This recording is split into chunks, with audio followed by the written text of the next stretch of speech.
Hello friends, good morning. Welcome to my YouTube channel math guide by Manoj Kumar. हम लोग आज RRB NTPC का set 11 कर रहे हैं जो 25 मई 2003 में पूछा गया था। उसका क्वेश्चन नंबर 1 से लेकर 130 तक था। तो 1 से 60 तक जीके और जीएस था और 61 से 130 तक मैथ और रीजनिंग का सेक्शन है। तो मैथ का सेक्शन का पूरा सॉल्यूशन करेंगे और रीजनिंग का भी कुछ आगे तक कर सकते हैं। तो देखिए क्वेश्चन नंबर 100 से 100 तक 105 तक लगभग रीजनिंग स्टार्ट है। तो देखते हैं इसका सॉल्यूशन। क्वेश्चन नंबर 61 सबसे पहला क्वेश्चन बोल रहा है 1 का स्क्वायर 2 का स्क्वायर इस प्रकार से 7 का स्क्वायर तक का माध्य कितना होगा। तो माध्य बराबर आपको पता होगा क्या होता है। माध्य बराबर होता है योगफल बटा संख्या। मतलब जितना भी प्रेक्षण आपको दिया है सभी का योगफल करना है बटा जितना संख्या है उससे भाग देना है। ये आपको पता होगा। तो आपको एक तो बेसिक होता है, आपको बेसिक पता होगा। बेसिक से भी आप बना सकते हैं और शॉर्टकट से भी।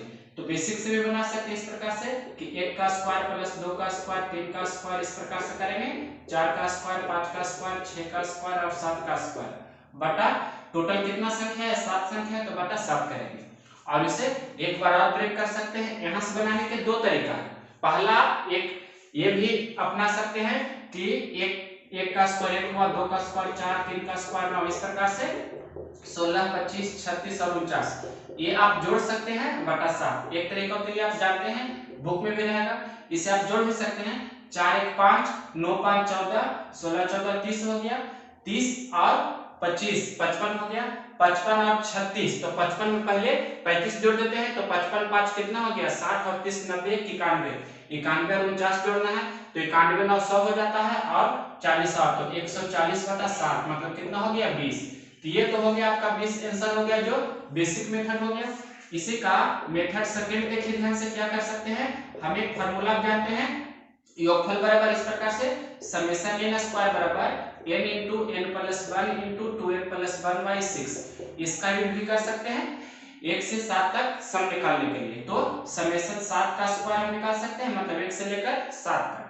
तो यहाँ पर क्या हो जाएगा डायरेक्ट n के जगह कितना रखेंगे लास्ट टर्म 1 से लेकर मतलब 7 तक इस प्रकार से 1 का स्क्वायर 2 का स्क्वायर डॉट डॉट हमने किया 7 का स्क्वायर तक। तो इसे कैसे निकालेंगे जो देखिए n के जगह पर कितना रखेंगे 7 मतलब 7 गुना 7 से 1 ज्यादा 8 और 7 दूनी 14 1 15 बटा 6 इसे हल कर लीजिए इस प्रकार से 3 दूनी 6 3 5 15 2 चौका 8 तो 7 गुना 4 गुना 5 बटा 1। अब देखिए 7 चौका 28 बचे 4 से 140 हो गया। तो ये तो हो गया योग। आपको क्या होता है योग बटा संख्या ना होता है फार्मूला योग बटा संख्या होता है। तो योग कितना हो गया 140 और संख्या कितना है 7 तो बटा 7 इस प्रकार से भी आप 20 बना सकते हैं। मतलब या तो आप फार्मूला मेथड से बनाइए या बेसिक अप्रोच से बनाइए दोनों साथ का आंसर सेम आएगा। तो 20 कौन सा ऑप्शन है ऑप्शन नंबर बी आपका आंसर हो जाएगा। इसके बाद देखिए next question question number 62 number question बोल रहा है कुत्ते और खरगोश की दौड़ में जब तक खरगोश 5 छलांग भरता है कुत्ता 3 छलांग भरता है। यदि कुत्ते की एक उछाल खरगोश की 3 उछालों के बराबर हो तो कुत्ते की चाल खरगोश की चाल से क्या अनुपात होगा। ऐसे प्रश्न का शॉर्टकट में ही यूज कीजिए। सबसे शॉर्टकट जो होता है वही आपको बता रहे हैं। ऐसा जब भी प्रश्न आपको दिखे उछाल मतलब छलांग वाला तो क्या कीजिएगा पहले देखिए क्वेश्चन क्या पूछ रहा है कुत्ते की चाल और खरगोश की चाल का अनुपात। मतलब पहले कुत्ता है उसके बाद क्या है खरगोश है। मतलब पहले कुत्ता की चाल बताना है उसके बाद खरगोश की चाल बताना है। तो देखिए क्वेश्चन क्या कह रहा है कि खरगोश 5 छलांग भरता है तो कुत्ता 3 छलांग भरता है। खरगोश 5 छलांग भरता है तो कुत्ता 3 छलांग भरता है ये हमने इंडिकेट कर दिया। उसके बाद आगे जो बराबर में लिखा है वो कुत्ता के एक उछाल खरगोश के 3 उछाल के बराबर है। तो ये एक तरह से एफिशिएंसी हो गया। मतलब जैसे समय और मजदूरी में क्षमता होता है उस प्रकार से ये काम कर रहा है। तो इसका जस्ट रिवर्स करेंगे मतलब कुत्ता की एक छलांग तो एक कुत्ता का एक छलांग तो खरगोश में गुना कर देंगे 1 से और बोल रहा है खरगोश का 3 छलांग के बराबर है। तो खरगोश का 3 छलांग तो खरगोश वाला किसमें गुना करेंगे कुत्ता में। इस प्रकार से उल्टा करते हैं यहाँ पर और यही आपका रेशियो हो जाएगा 3 3 9 अनुपात 5 ये आपका आंसर हो जाएगा।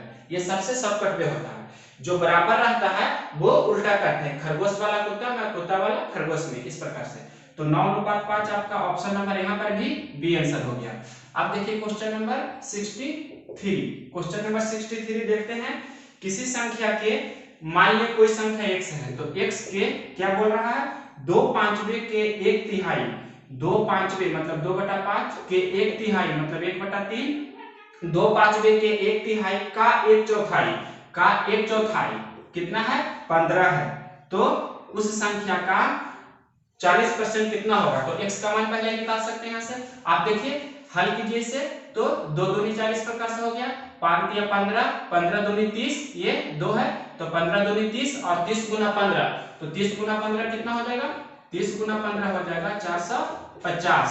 तो आपको निकालना है संख्या का 40%, मतलब x का 40% आपको निकालना है। 40% निकालना है तो x का मान कितना हो गया, 450 का 40% मतलब 40/100। तो 2 जीरो से कैंसिल कर देंगे, 45 गुना 4 कितना होता है, 180। तो 180 आपका कौन सा ऑप्शन है, ऑप्शन नंबर डी आपका आंसर हो जाएगा। 13 पहले है तो कभी 6/8 पहले है, मतलब बढ़ते क्रम में आपको इसे सजाना है। तो आपको सबसे शॉर्ट प्रोसेस बताते हैं इसका भी, जो शॉर्टकट होता है शॉर्टकट से हम जाएंगे। पिछला वीडियो में हमने दशमलव से बताया था, दशमलव से भी बना सकते हैं, दोनों तरीका हम बता देंगे। तो पहले सबसे शॉर्टकट प्रोसेस देखिए। शॉर्टकट क्या होता है, जो आपको पहले पता होना चाहिए कि जब अंश और हर का अंतर समान हो, तो जिसका अंश बड़ा होता है वैसा कंडीशन होता है कि जब अंश और हर का अंतर समान होना चाहिए। जैसे यहाँ देखिए 11 और 13 का अंतर 2 है, 7 और 9 का अंतर 2 है, 6 और 8 का अंतर 2 है, लेकिन यहाँ 5 और 6 का अंतर 1 हो रहा है। तो सबसे पहले आपको ध्यान रखना है कि जब अंश और हर का अंतर समान होना चाहिए और अंश छोटा होना चाहिए, हर बड़ा होना चाहिए। तो सभी का अंश छोटा है देख सकते हैं और हर बड़ा है, मतलब हर बड़ा रहना चाहिए, अंश छोटा रहना चाहिए। इस स्थिति में जिसका अंश बड़ा होगा वो भी बड़ा होगा और जिसका अंश छोटा होगा वो छोटा होगा। फिर से रूल को हम रिपीट कर रहे हैं, यदि अंश और हर का अंतर समान हो और अंश छोटा हो एवं हर बड़ा हो, तो जिसका अंश बड़ा होगा वह भी बड़ा होगा और जिसका अंश छोटा होगा वह भी छोटा होगा। तो सभी का अंतर पहले समान, यहाँ पर ये तीनों में तो समान है अंतर, 2 का 2 का 2 का, लेकिन 5 और 6 का अंतर 1 का है। तो इसे हम बैलेंस कर सकते हैं कैसे, अगर जो हम ऊपर भी 2 से नीचे भी 2 से गुना कर दें तो ये कितना हो जाएगा, 10 बटा कितना हो जाएगा, 12। इसमें भी 2 से गुना किए, मतलब ऊपर भी 2 से गुना किए, नीचे भी 2 से गुना किए, तो 10/12 हो गया। और ये कितना है, ये तो 6/8 है ही, और ये कितना है, मतलब 6/8 है, ये कितना है 7/9 है, और ये 11/13 है। अब देखिए सभी जगह, मतलब यहाँ भी अंतर 2 है, यहाँ भी अंतर 2 है, 7 और 2 9, 11 और 2 13, मतलब सभी जगह अंतर समान है। अंतर क्या है, समान है, ये आपको सबसे पहले आना चाहिए। अंतर को हमने समान कर दिया बाई प्रोसेस जिस प्रकार से भी। तो अब जिसका अंश बड़ा होगा वह बड़ा होगा, अंतर समान है। और एक चीज यहाँ पर आपको दूसरा कंडीशन होना चाहिए फिक्स, क्या कि अंश छोटा रहना चाहिए, हर बड़ा रहना चाहिए। इस प्रकार से कि अंश छोटा है और हर बड़ा है। जब ये शर्त आपको पास हो जाए, ये शर्त आपको कंडीशन ये है, ये ऐसा कंडीशन अगर जो सेटिस्फाई करता है तो जिसका अंश बड़ा होगा वह बड़ा होगा और जिसका अंश छोटा होगा वह छोटा होगा। अब इसे बढ़ते क्रम में सजाइए। असेंडिंग ऑर्डर मतलब बढ़ते क्रम में कैसे सजाते हैं, सबसे पहले छोटी संख्या को लिखते हैं और सबसे अंत में सबसे बड़ी संख्या को लिखते हैं। तो इसमें सबसे छोटा कौन है, 6 7 11 10 में सबसे छोटा 6 है ना, तो 6/8 को हमने सबसे पहले लिखा। 6 के बाद 7 है तो 7/9 को लिखा। उसके बाद 6 7 के बाद 10 होगा तो 10/12 को लिखा। 10 के बाद 11 है तो 11/13 को लिखा। अब इसे इस प्रकार से हम सजा सकते हैं। ये क्या हो गया, बढ़ते क्रम में। बढ़ते क्रम में बोलिए, या इसे बोल सकते हैं आरोही क्रम भी, या इसी को इंग्लिश में बोल सकते हैं असेंडिंग ऑर्डर भी, जितना नाम दे आप जानते होंगे। मतलब ये आपका हो जाएगा 6/8 7/9 और 10/12, उसी प्रकार से 11/13। कौन सा ऑप्शन है आप देख सकते हैं, 6/8 से शुरू रहना चाहिए। तो पहला ऑप्शन 5/6 से शुरू है, 5/6 नहीं होगा। ऑप्शन ए भी नहीं होगा, ऑप्शन बी में 11/13 से शुरू है, ऑप्शन बी भी नहीं होगा, ऑप्शन सी 11/13 से शुरू है, ऑप्शन सी भी नहीं हुआ, ऑप्शन डी 6/8 से शुरू है, तो ऑप्शन डी आपका आंसर हो जाएगा। अब इसके बाद देखिए क्वेश्चन नंबर 64 का ये तो हो गया अंतर से, मतलब किसी भी भिन्न को बड़ा या छोटा करने के टोटल 4 तरीका होता है। पहला तरीका आपको ये बताएं, दूसरा तरीका एलसीएम मेथड से होता है, तीसरा मेथड क्या होता है, तिरछे गुना करके, चौथा मेथड भी होता है दशमलव से, मतलब टोटल 4 तरीका होता है। तो सबसे बेस्ट तरीका ये वाला है। इसके बाद इसी का आपको हम एक तरीका और बता देते हैं, दशमलव वाला आप जानते हैं दशमलव का, तो ऐसे भी बना सकते हैं, पिछला वीडियो में हमने बताया है। अब देखिए क्वेश्चन नंबर 65। क्वेश्चन नंबर 65 ध्यान से देखिए। 65 नंबर बोल रहा है यदि a बराबर दिया गया है आपके प्रश्न में 5 प्लस 2 रूट 6 ये दिया गया है और आपसे पूछ रहा है प्रश्न में रूट a माइनस 1 बटा रूट a का मान कितना होगा जो ये पूछ रहा है। तो सबसे पहले आपको इसे देखिए यहाँ पर a दिया है और पूछ रहा है रूट a, तो दोनों तरफ हमें रूट में करना होगा। मतलब जैसे दोनों तरफ वर्ग करते हैं तो यहाँ दोनों तरफ वर्गमूल करना होगा। मतलब taking square root both side, दोनों तरफ वर्गमूल लेने पर, तो इधर वर्गमूल लेंगे तो इधर भी वर्गमूल में हमें इतना लेना होगा, मतलब 5 प्लस 2 रूट 6। अब रूट के अंदर में जो है उसके पहले 2 रहना चाहिए, तो 2 तो है, क्यों 2 रहना चाहिए? ये फॉर्म होता है 2 प्लस 2ab या माइनस 2ab इस प्रकार से। तो यहाँ पर 2 तो है, तो या तो a प्लस b का होल स्क्वायर का रूप है या a माइनस b का होल स्क्वायर का रूप है। तो सबसे पहले रूट के अंदर में जो है इसे ब्रेक कीजिए, तो 6 को हम ब्रेक कर सकते हैं, 3 दूनी 6, 3 और 2 में। अब इसे हम लिख सकते हैं रूट 3 का स्क्वायर प्लस रूट 2 का स्क्वायर, और तो रूट 5 मतलब ये 5 हो जाएगा। हम देखिए यहाँ पर डायरेक्ट लिख रहे हैं कितना, रूट 3 प्लस रूट 2 का होल स्क्वायर हमने लिखा, ये क्या हो जाएगा रूट a, और इस पर क्या है स्क्वायर। ये आप समझे, मतलब इतना का होल स्क्वायर करेंगे तो ये आ जाएगा रूट 3 का स्क्वायर प्लस रूट 2 का स्क्वायर, मतलब 3 और 2 5 हो गया, और प्लस 2ab, तो 2 गुना रूट 3 गुना रूट 2, तो 2 रूट 6 हो गया। मतलब सेटिस्फाई कर रहा है, स्क्वायर रूट से वर्गमूल कैंसिल हो जाता है, स्क्वायर से स्क्वायर रूट कैंसिल होता है, आपको पता होना चाहिए।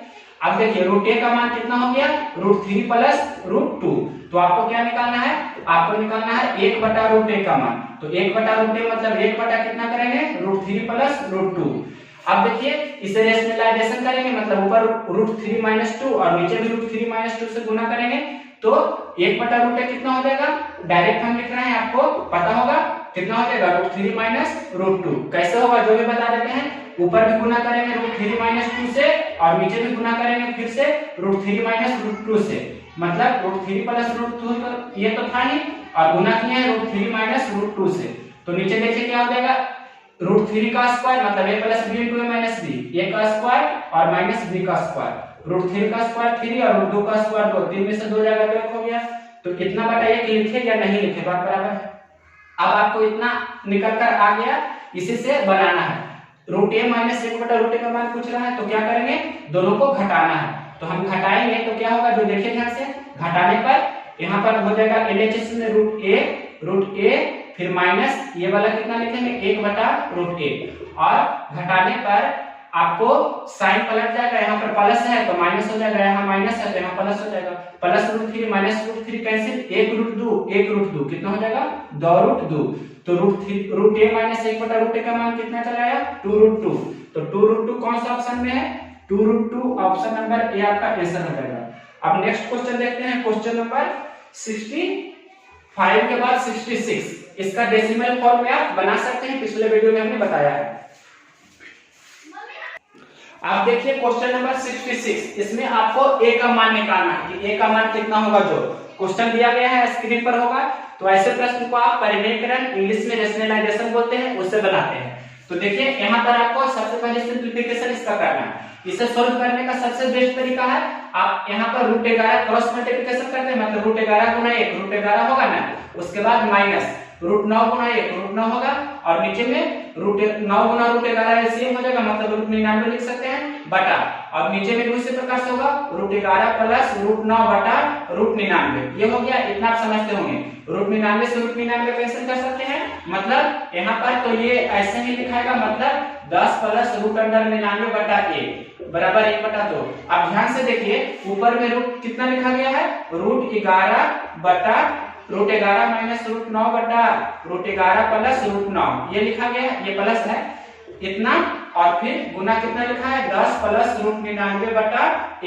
अब इतना में आपको समझना है एक चीज कि रेशनलाइजेशन करेंगे कितना से, रूट 11 माइनस यहाँ पर लिखेंगे 9 रूट 9 लिखेंगे, मतलब देखिए एक लाइन लिख रहे हैं, रूट 11 माइनस रूट 9 तो पहले से ऊपर में है, और नीचे में कितना है रूट 11 प्लस रूट 9 है ना, हम गुना कितना से करेंगे रूट 11 माइनस रूट 9, और नीचे भी रूट 11 माइनस रूट 9 से इतना से गुना किए, मतलब परिमेयकरण हमने किया, और ये तो पहले से ऐसे रहेगा 10 प्लस रूट 99 बटा a।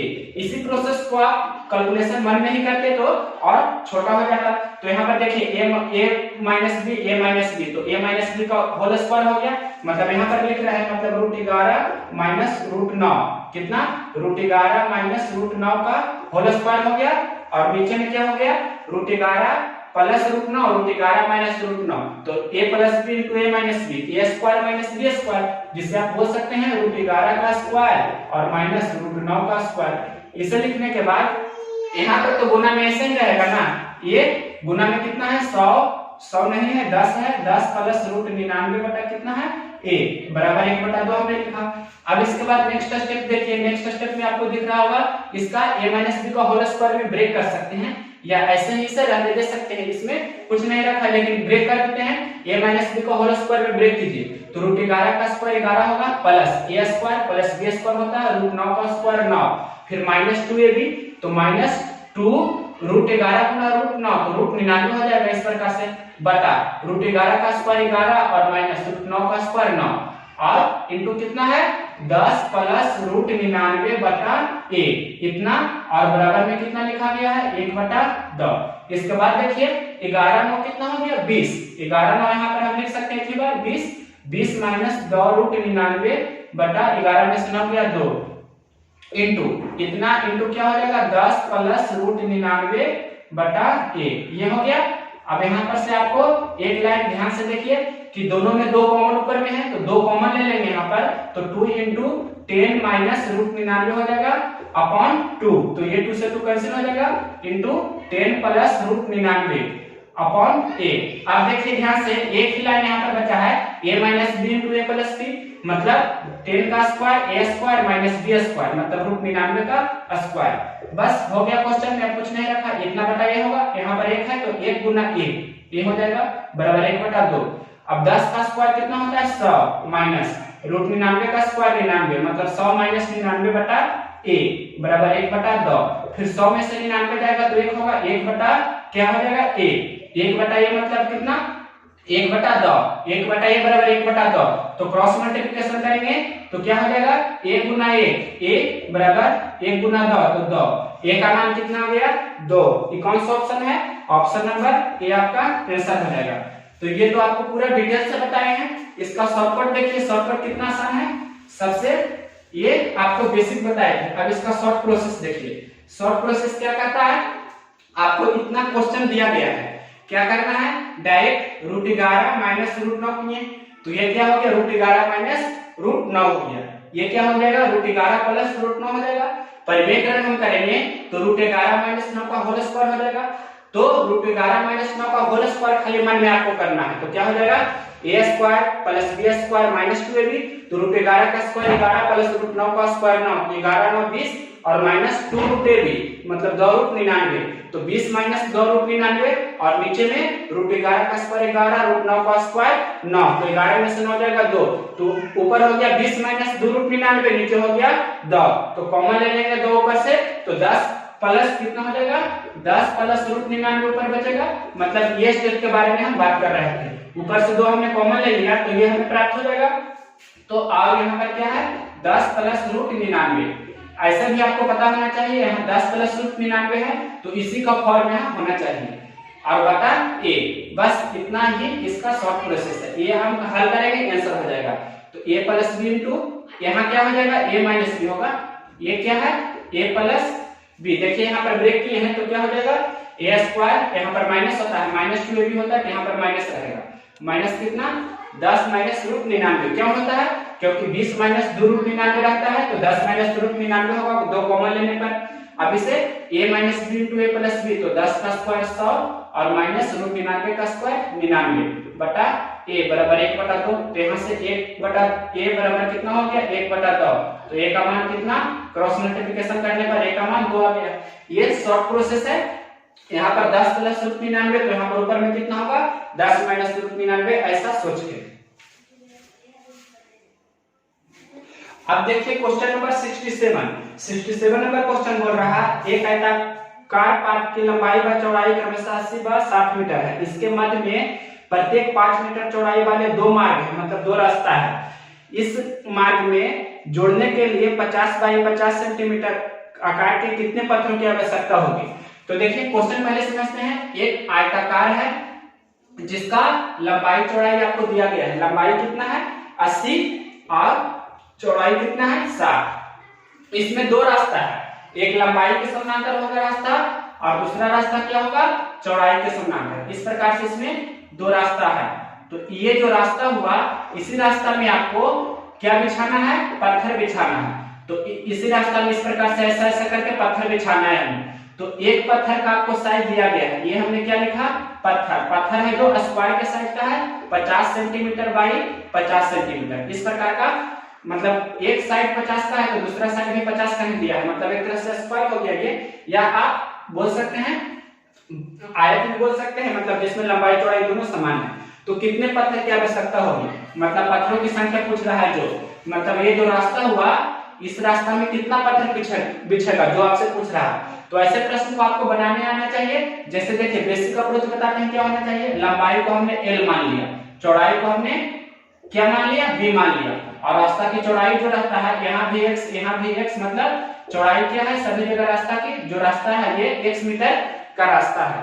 तो रास्ता का क्षेत्रफल का एक फॉर्मूला होता है, आपको मालूम होना चाहिए कि रास्ता का क्षेत्रफल बराबर क्या होता है, जब लंबाई के समानांतर एक रास्ता है और चौड़ाई के समानांतर एक रास्ता है, तो रास्ता का क्षेत्रफल का होगा Lx, मतलब लंबाई के समानांतर एक रास्ता ये वाला है, तो इसका क्षेत्रफल, मतलब इसका लंबाई तो L हो गया और चौड़ाई क्या हो गया x, मतलब ऐसे ब्रेक करके लिखना है छोटा, देखिए इस प्रकार से, ये चौड़ाई तो x है और लंबाई L है, मतलब क्या हो जाएगा, इसका क्षेत्रफल Lx प्लस, और उसी प्रकार से इसका क्षेत्रफल, मतलब इस प्रकार से है तो इसका क्षेत्रफल कैसे निकलेगा, जो देखिए ये क्या है, ये आपको दिख रहा है b है, ये है b, तो b लिखा, और ये क्या है x, मतलब इसका हो जाएगा bx, मतलब Lx प्लस bx। और यहाँ पर बीच में देखिए एक स्क्वायर बन रहा है, इसे घटाना होगा, ये दो बार काउंटिंग में हो गया तो एक बार इसे घटाना होगा, तो ये वर्ग में है तो वर्ग का क्षेत्रफल भुजा स्क्वायर, इसे घटा दिए। मतलब जब लंबाई के समानांतर एक रास्ता है और चौड़ाई के समानांतर एक रास्ता है, तो रास्ता का क्षेत्रफल होता है Lx plus bx minus x square. अगर जो लंबाई के समानांतर एक रास्ता और रहता तो प्लस Lx एक बार और लिखते, मतलब 2Lx हो जाता। चौड़ाई के समानांतर एक रास्ता है, एक रास्ता और रहता तो यहाँ हो जाता 2bx, तो यहाँ पर दो स्क्वायर बनता तो माइनस 2x स्क्वायर लिखते, दो वर्ग को घटाते। ये आपको इसमें लंबाई के समानांतर एक ही दिया, चौड़ाई के समानांतर एक ही दिया। अब देखिए रास्ता का क्षेत्रफल पहले निकालिए, तो Lx मतलब L कितना है 80, तो 80 गुना 5 प्लस 20 60 है, तो चौड़ाई कितना है 60, तो 60 गुना 5 माइनस रास्ता की चौड़ाई आपको दिया है, रास्ता की चौड़ाई कितना है 5 मीटर वाला रास्ता है, मतलब x का मान आपको 5 दिया है, ये x है जो 5 मीटर का रास्ता है। तो क्या करेंगे 5 का स्क्वायर, अब इसे -5 का स्क्वायर होगा, तो हल कीजिए 80 बचे कितना होगा 400, 60 बचे 300 और माइनस का बचे 25, तो 4 3 700, 700 में से 25 घटा देंगे, तो 700 में से 25 घटा देंगे तो कितना होगा 675, मतलब 675 क्या हो जाएगा, सेंटीमीटर में है या मीटर में, देखिए प्रश्न में दिया है मीटर में, मतलब 60 मीटर है और 80 मीटर है, तो ये क्या हो जाएगा मीटर गुना मीटर, तो क्या हो जाता है मीटर स्क्वायर, क्षेत्रफल मीटर स्क्वायर में हो गया। तो इसमें कितना ऐसा ऐसा पत्थर बिछेगा 50 बाई 50 सेंटीमीटर का, ये साइज दिया है आपको सेंटीमीटर में, तो 50 सेंटीमीटर मतलब इसे बोल सकते हैं 50/100 मीटर, यानी कि 1/2 मीटर, तो इसे भी बोल सकते हैं 1/2 मीटर, यानी कि एक पत्थर का साइज कितना है आधा मीटर, मतलब 1/2 मीटर लंबाई भी 1/2 मीटर चौड़ाई भी। तो रास्ता का क्षेत्रफल कितना हो गया 675, तो 675 हमने ऐसे लिख दिया। और इसमें कितना पत्थर बिछेगा, तो मान लिए कि n पत्थर बिछेगा, तो एक पत्थर का क्षेत्रफल कितना होगा, पत्थर का क्षेत्रफल मतलब लंबाई गुना चौड़ाई वर्गाकार है, तो 1/2 गुना 1/2, क्योंकि ये मीटर में था तो इसी कारण से इसे भी मीटर में बदल कर हमें लिखना पड़ा। अब n का मान निकाल सकते हैं डायरेक्ट इस प्रकार से भी कि n बराबर क्या हो जाएगा कि 675 बटा ये 1/2 ऐसे भी लिख सकते हैं। कितने लोग ऐसे भी लिखते होंगे कि पत्थर की संख्या निकालना है तो बड़ा का क्षेत्रफल बटा छोटा का क्षेत्रफल, या बड़ा का आयतन बटा छोटा का आयतन, ऐसे करते हैं, तो कुछ लोग डायरेक्ट ऐसे लिखते होंगे।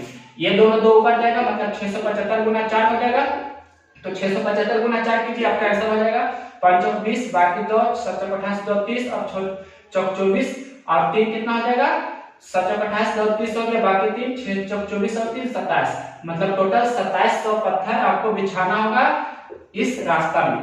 2700 पत्थर का ऑप्शन हो जाएगा, 2700 पत्थर हो जाएगा, ये ऑप्शन नंबर सी। अब इसके बाद देखिए next question, question number 68 number question है, x पे पावर 4 प्लस 1/x पे पावर 4 ये लिखा गया है, इतना बराबर दिया है 727। और पूछ रहा है क्या एक्स क्यू माइनस एक बटा एक्स क्यू, एक्स पे पावर 3 माइनस एक बटा एक्स पे पावर 3 पूछ रहा है। तो ये कब निकलता है, एक्स पे पावर 3 माइनस एक बटा एक्स पे पावर 3 निकालने के लिए आपको पता होना चाहिए एक्स माइनस एक बटा एक्स पहले मालूम करना होगा। तो देखिए एक्स पे पावर 4 प्लस एक बटा एक्स पे पावर 4 है, तो दोनों तरफ हम दो अगर जो जोड़ेंगे तो क्या हो जाएगा, हमें एक्स स्क्वायर प्लस एक बटा एक्स स्क्वायर का होल स्क्वायर हो जाएगा, और इधर दो जोड़ोगे तो कितना हो जाएगा 700। ये मतलब इधर भी दो जोड़े, ये कितना था फिर से इधर लिखा है हम, क्या क्या लिखा गया था, x पे पावर 4 प्लस एक बटा x पे पावर 4 बराबर कितना लिखा गया है 727, ये लिखा गया है आपके प्रश्न में।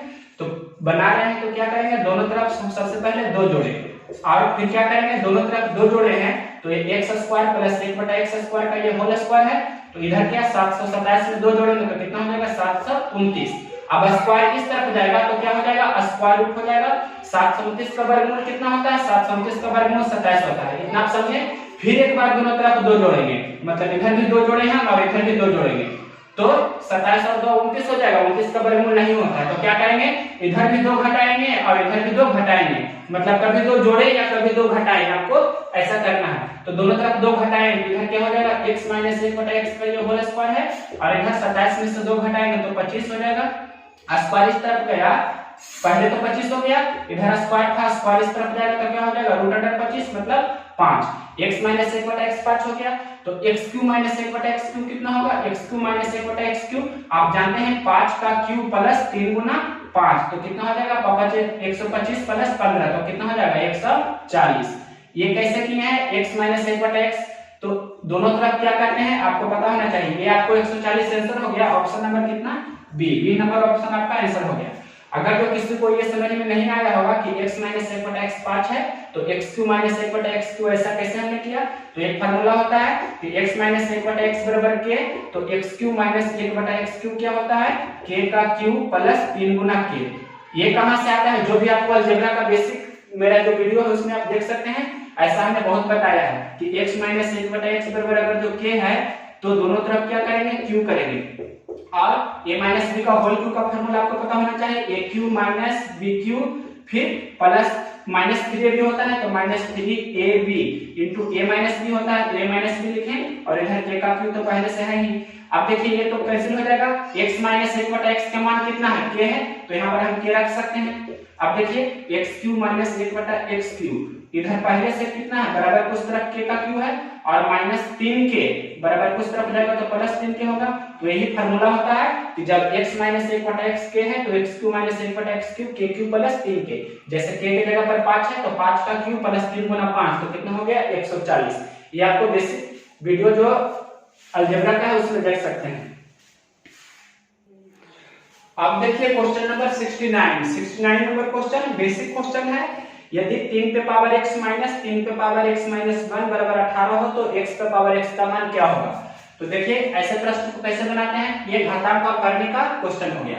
तो सबसे पहले आपको बेसिक ये आना चाहिए, जैसे हमने यहाँ पर लिखा कि 6 पे पावर हमने यहाँ पर लिखा 3 माइनस, या 6 पे पावर हमने लिख दिया 4 माइनस 2, 6 पे पावर 4 माइनस 2 कितना होगा, तो पहले 4 में से 2 घटा देंगे तो 6 पे पावर 2 हो गया, 6 पे पावर 2 का मान 36। ऐसा तो सभी बनाते हैं, लेकिन इसे जब फार्मूला में ब्रेक करेंगे, एक फार्मूला होता है a पे पावर m माइनस n, तो इसे लिख सकते हैं a पे पावर m बटा a पे पावर n, या ऐसा होता है तो ऐसे हम लिखते हैं।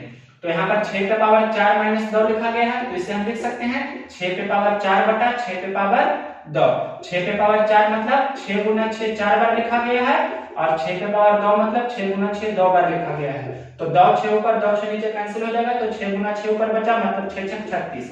तो ये आपको बेसिक आना चाहिए, इसका यूज करके इसे बना रहे हैं। देखिए ये 3 पे पावर x ऐसे ही रहने दिए माइनस, ये 3 पे पावर x माइनस 1 है तो इसे लिखेंगे 3 पे पावर x बटा 3 पे पावर 1, जैसे यहाँ पर था 6 पे पावर 4 माइनस 2 तो इसे लिखा 6 पे पावर 4 और माइनस के लिए बटा हुआ और 6 पे पावर 2 इस प्रकार से। तो 3 पे पावर x माइनस 1 को हमने क्या लिखा 3 पे पावर x और माइनस मतलब बटा, और 3 पे पावर 1 बराबर कितना दिया है 18। अब ध्यान से देखिए यहाँ पर आपको दिख रहा होगा इतना बटा भी लिख सकते हैं, तो 3 पे पावर 1 का मान कितना होता है 3, तो इसे लिख देते हैं 3 पर पावर x ऊपर में कॉमन हो गया ना, तो यहाँ पर लिख सकते हैं 1 बटा 1 माइनस यहाँ पर 1 बटा 3 पे पावर 1 मतलब 3 हो गया बराबर 18।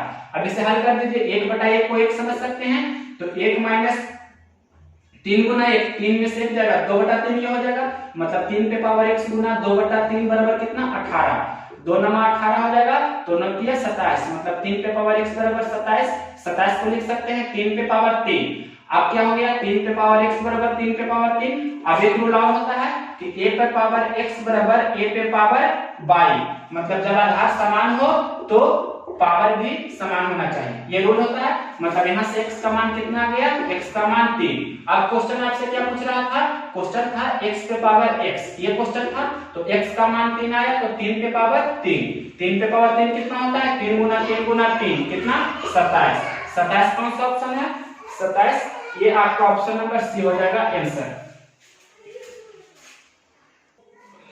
अब क्वेश्चन नंबर देखिए 70 नंबर क्वेश्चन बोल रहा है, यदि x³ plus 5x square plus 10k में x स्क्वायर प्लस 2 से भाग देने पर शेषफल माइनस 2x बचता हो तो k का मान बताइए। तो पहले आपको भाग देना होगा, ऐसा क्वेश्चन में जब पूरी भाग लग जाता है तो जिससे भाग देते हैं उतना बराबर 0 करते हैं, और x का जो मान आता है जिसमें भाग दे रहे हैं वहां रहते हैं, आपका वही शेष हो जाता है। लेकिन यहाँ पर माइनस 2x शेष बच रहा है, तो ऐसा स्थिति में आपको भाग देना होगा x स्क्वायर प्लस 2 से, x स्क्वायर प्लस 2 से कितना भाग आपको देना है, आपको भाग देना है, क्वेश्चन लिखा गया है x³ plus 5x square, x³ plus 5x square plus 10k, इसमें आपको भाग देना है। तो भाग दीजिए, यहाँ x स्क्वायर है और यहाँ क्या है x³, तो सबसे पहले x बार लगेगा, x बार लगेगा तो क्या हो जाएगा x³ और प्लस 2 गुना x, ये 2 है तो 2 गुना x कितना होगा 2x, तो 2x हमने यहाँ पर ऐसे ही लिख दिया। अब यहाँ पर ध्यान से देखिए, घटाते हैं तो माइनस का चिन्ह हो जाएगा, plus x³ minus x³ cancel हो जाएगा, तो क्या हो जाएगा 5x स्क्वायर और ये माइनस 2x और प्लस 10 के ये नीचे लिखेंगे। अब इसके बाद देखिए यहाँ पर 5x स्क्वायर है, तो x स्क्वायर यहाँ भी, x स्क्वायर यहाँ भी, तो सिर्फ इसमें 5 से गुना कर देंगे तो लग जाएगा, मतलब प्लस 5 से गुना करेंगे तो कितना हो जाएगा 5x स्क्वायर और प्लस 5 गुनी 10, तो 10 हमने यहाँ पर ऐसे ही लिख दिया।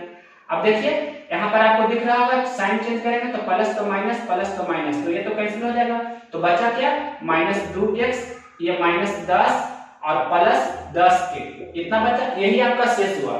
जबकि प्रश्न में बोल रहा है कि शेषफल माइनस 2x बचता है, प्रश्न में आपको इतना बराबर कितना दिया गया है, प्रश्न में माइनस 2x, ये आपको दिया गया है प्रश्न में, ये प्रश्न में दिया गया है, आपको देख रहा प्रश्न में दिख रहा होगा ये चीज, तो माइनस 2x इधर भी, माइनस 2x इधर भी है, तो बराबर किसे एक तरफ ले लाते हैं, मतलब माइनस 2x माइनस 10 प्लस 10 के है, इधर हम लाते हैं तो माइनस प्लस हो जाता है 2x और इधर 0 हो गया, तो प्लस 2x माइनस 2x ये कैंसिल हो जाएगा।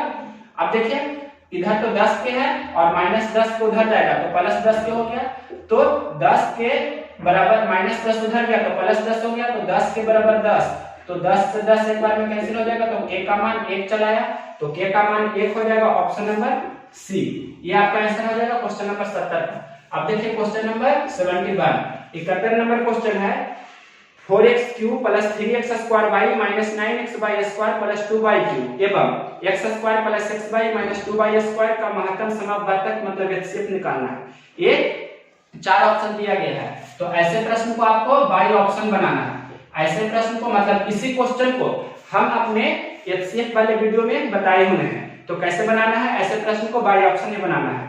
तो देखिए क्वेश्चन दिया गया है कि पहला ऑप्शन है x plus 2y into x minus y, ये नंबर ऑप्शन है कितना x plus 2y into x minus y, और आपको जो दोनों दिया गया है कि इतना और इतना का मात्रा कौन है जो, तो सबसे पहले बेसिक समझिए, जैसे कोई भी एग्जांपल ले लेते हैं, हम यहाँ पर ले लिया जैसे 25 ले लिए, सबसे पहले 15 और कोई भी 25, 15 और 25 हमने लिया, इसका HCF कितना होगा, इसका मात्रा कितना होगा 25, 15 और 25 का मात्रा, 15 और 25 का मात्रा 5 होगा, आपको पता होगा क्यों होगा, क्योंकि 5 गुना 3 और यहाँ पर 5 गुना 5 हो रहा है, तो दोनों में कॉमन फैक्टर कौन है 5 और लोएस्ट भी है, तो 5 आपका मात्रा हो जाता है, 15 और 25 का मात्रा कितना हो गया 5, तो जो मात्रा होता है तो इसका मल्टीपल होता है ये दोनों, या हम इससे इसमें भाग देंगे तो पूरा पूरी लग जाएगा, मतलब 5 या 15 और 5 25। उसी प्रकार से जो आपका ऑप्शन दिया गया है, ऑप्शन क्या है, ऑप्शन ही हमेशा है। तो जो ऑप्शन है, ऑप्शन से हम जो संख्या दिया गया है उसमें भाग देंगे तो पूरा पूरी लगना चाहिए। तो पहला ऑप्शन लिखा गया है x + 2y × x - y। इसे थोड़ा ब्रेक कर लीजिए तो क्या हो जाएगा, x × x² प्लस 2xy और -xy तो कितना हो जाएगा, +xy और +2y × -y तो -2y²। इस प्रकार से ये हो गया, मतलब इतना से पहला में भाग देना है। तो पहला कितना लिखा गया है, 4x³ इस प्रकार से आप देख सकते हैं, मतलब इतना ऐसे भाग देंगे x² + xy -2y²। इतना से हम भाग देंगे कितना में, इस प्रकार से लिखा गया है प्रश्न में कि 4x³ यहाँ पर लिखा गया है 4x³ + 3x² 3x² और फिर लिखा गया है -9xy² और लिखा गया है प्रश्न में +2y³। मतलब इस प्रकार आपको भाग देना है। तो भाग देंगे तो पूरा पूरी ये लग जाएगा, मतलब शेषफल 0 आएगा। आप भाग देकर देख सकते हैं। और एक चीज और लिखा गया है दूसरा, फिर x² + xy -2y²। इतना से ही भाग देना है कितना में, आपको लिखा गया है प्रश्न में x² + xy कितना लिखा गया है 2y²। तो ये तो एक ही बार में भाग लग जाता है, पूरा पूरी देख रहा होगा। दोनों एक ही चीज है, जैसे 5 में 5 से भाग देंगे एक बार में लग जाएगा, मतलब ये भी पूरा पूरी भाग लग जाएगा, शेष कितना होगा 0। उसी प्रकार से ये भी भाग लगाकर देखेंगे तो पूरा पूरी लग जाएगा, शेष 0। यानी कि पहला ऑप्शन आपका मैच कर रहा है। तो यही आपका x + 2y × x - y दिए गए संख्याओं का HCF मतलब महत्तम समावर्तक होगा। तो ऐसे प्रश्न को आपको बाई ऑप्शन बनाना है। ये लेंथी क्वेश्चन था, आप देख सकते हैं।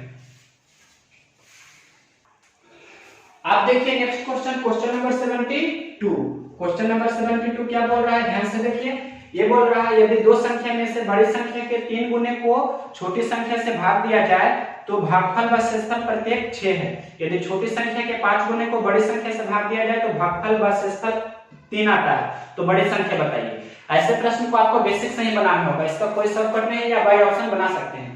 तो देखिए बेसिक से ही बताते हैं। छोटी संख्या को हमने क्या मान लिया, छोटी संख्या को हमने x मान लिया, और उसी प्रकार से बड़ी संख्या को क्या मान लिया, y मान लिया। तो x और y में दो समीकरण होगा, जिसे विलोपन या प्रतिस्थापन विधि से हल करेंगे, x y का मान निकाल सकते हैं। तो देखिए क्वेश्चन बोल रहा है दो संख्याओं में से बड़ी, मान लीजिए कि बड़ी संख्या x है और ये यहाँ पर बड़ी संख्या y को माने हैं, तो क्या हो जाएगा, x छोटा है 22। ये तो आपको दिख रहा होगा।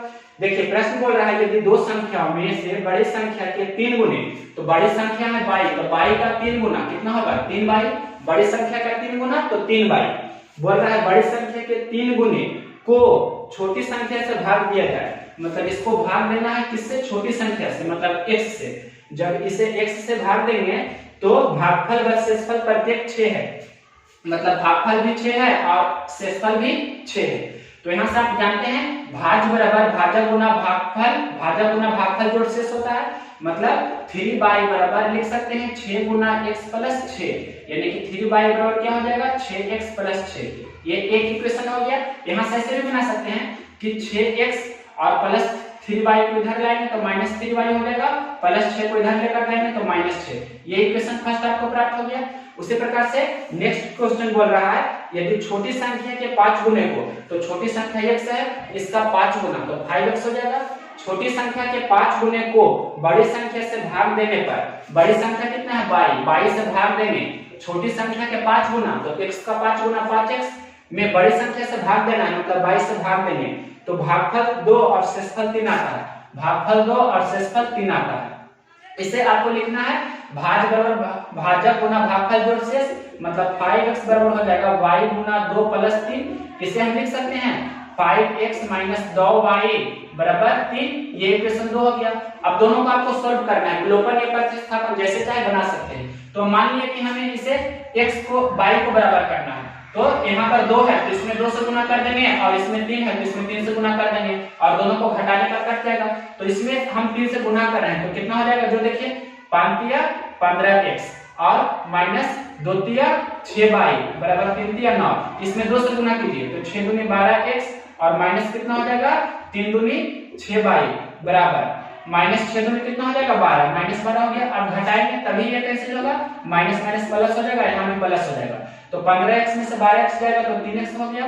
-6y कैंसिल हो जाएगा, +9 और +12 कितना हो जाएगा +21, तो 3 7 21, x का मान हो गया 7, x का मान हो गया 7, तो x का मान समीकरण 1 या 2 में किसी में रख सकते हैं, जैसे यहाँ पर हम रख रहे हैं मान, तो कितना हो जाएगा 6 × 7 -3y बराबर -6, तो 6 7 42 हो जाएगा, तो -3y बराबर -6 इधर पहले से है, प्लस 42 इधर जाएगा, तो -42 -3y बराबर कितना हो जाएगा 42 6 48 -48 माइनस माइनस कैंसिल 16 48, ये कितना हो जाएगा गलत हो गया कुछ 42 6 48, तो y का मान कितना होगा यहाँ पर 16 ही हो जाएगा ना, 16 48, तो y का मान कितना हो गया 16, तो x का मान 7 और y का मान 16, तो आपसे पूछ रहा है बड़ी संख्या, तो बड़ी संख्या y को माने हैं, बड़ी संख्या y को माने हैं, तो y का मान 16 आ गया, तो यही आपका ऑप्शन हो जाएगा, ऑप्शन नंबर 16 कितना है, ए नंबर ऑप्शन आपका आंसर हो गया।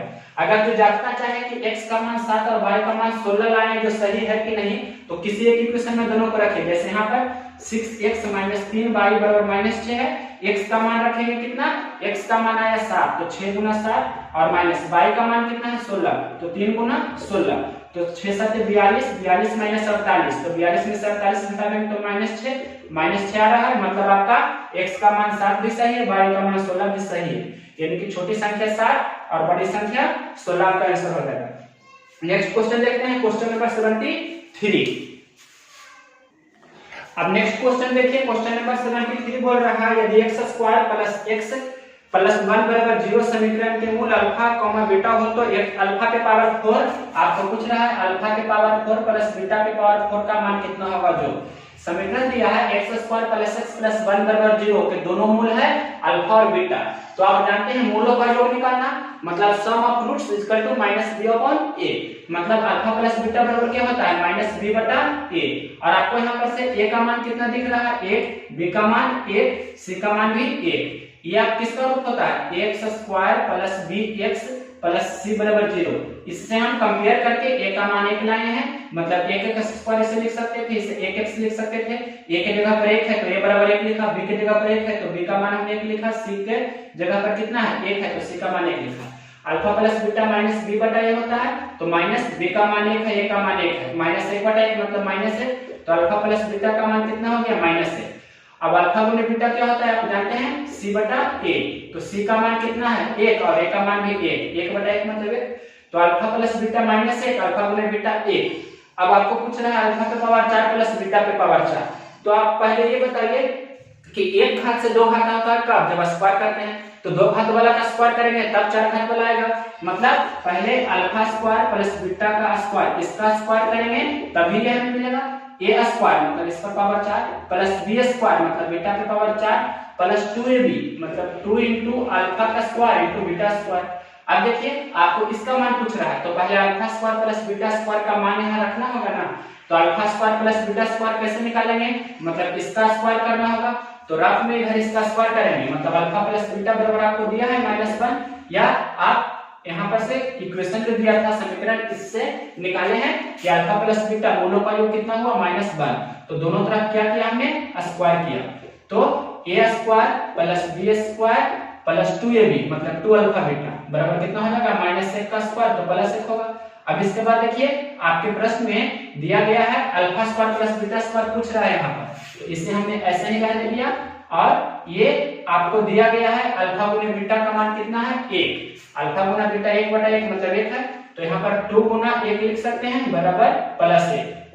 अब यहाँ से देखिए आपको दिख रहा होगा एक चीज कि +2 उधर जाएगा, 2 × 1 तो 2 हो गया ये, मतलब alpha square plus beta square plus 2 बराबर 1, तो alpha square plus beta square बराबर कितना हो जाएगा 1 प्लस 2 इस तरफ, तो -2 मतलब -1, इसका मान -1 हो गया, तो यहाँ पर -1 हम रख सकते हैं, -1 का स्क्वायर प्लस अल्फा के पावर 4 प्लस बीटा के पावर 4 और प्लस 2, अल्फा × बीटा का मान कितना है 1, मतलब यहाँ हम लिख सकते हैं इस प्रकार से अल्फा × बीटा का स्क्वायर ये लिखा गया है।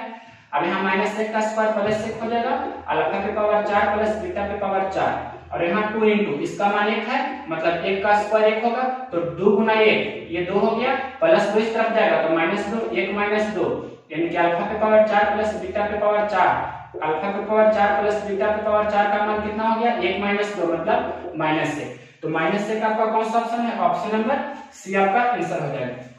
इसके बाद देखिए क्वेश्चन नंबर आपको बोल रहा है 74, 74 नंबर आपके क्वेश्चन सिंपल है, इसमें आपको सिर्फ सिंप्लीफिकेशन करना है। दशमलव के बाद आप जानते हैं 2 अंक रहता है, जैसे ये आपको पता होना चाहिए कि दशमलव के बाद जैसे सबसे पहले लिखे हमने यहाँ पर 25, तो 25 का वर्गमूल कितना होता है 5 होता है। अब हम यहाँ पर अगर जो दशमलव दे देंगे तो इसे हम लिख सकते हैं क्या 25/100, तो 25/100 मतलब 5/10 इसका वर्गमूल हो जाएगा। 25/100 का वर्गमूल 5/10, यानी कि इसे हम लिख सकते हैं 0.5, यानी कि डायरेक्ट आप अगर जो बोले 0.25 का वर्गमूल 0.5 कैसे हुआ, तो सबसे पहले 25 का वर्गमूल 5 और दशमलव के बाद 2 अंक है तो इधर से 1 अंक बाद दशमलव देंगे, दशमलव के बाद अगर जो 4 अंक है तो इधर से 2 अंक बाद दशमलव देते हैं।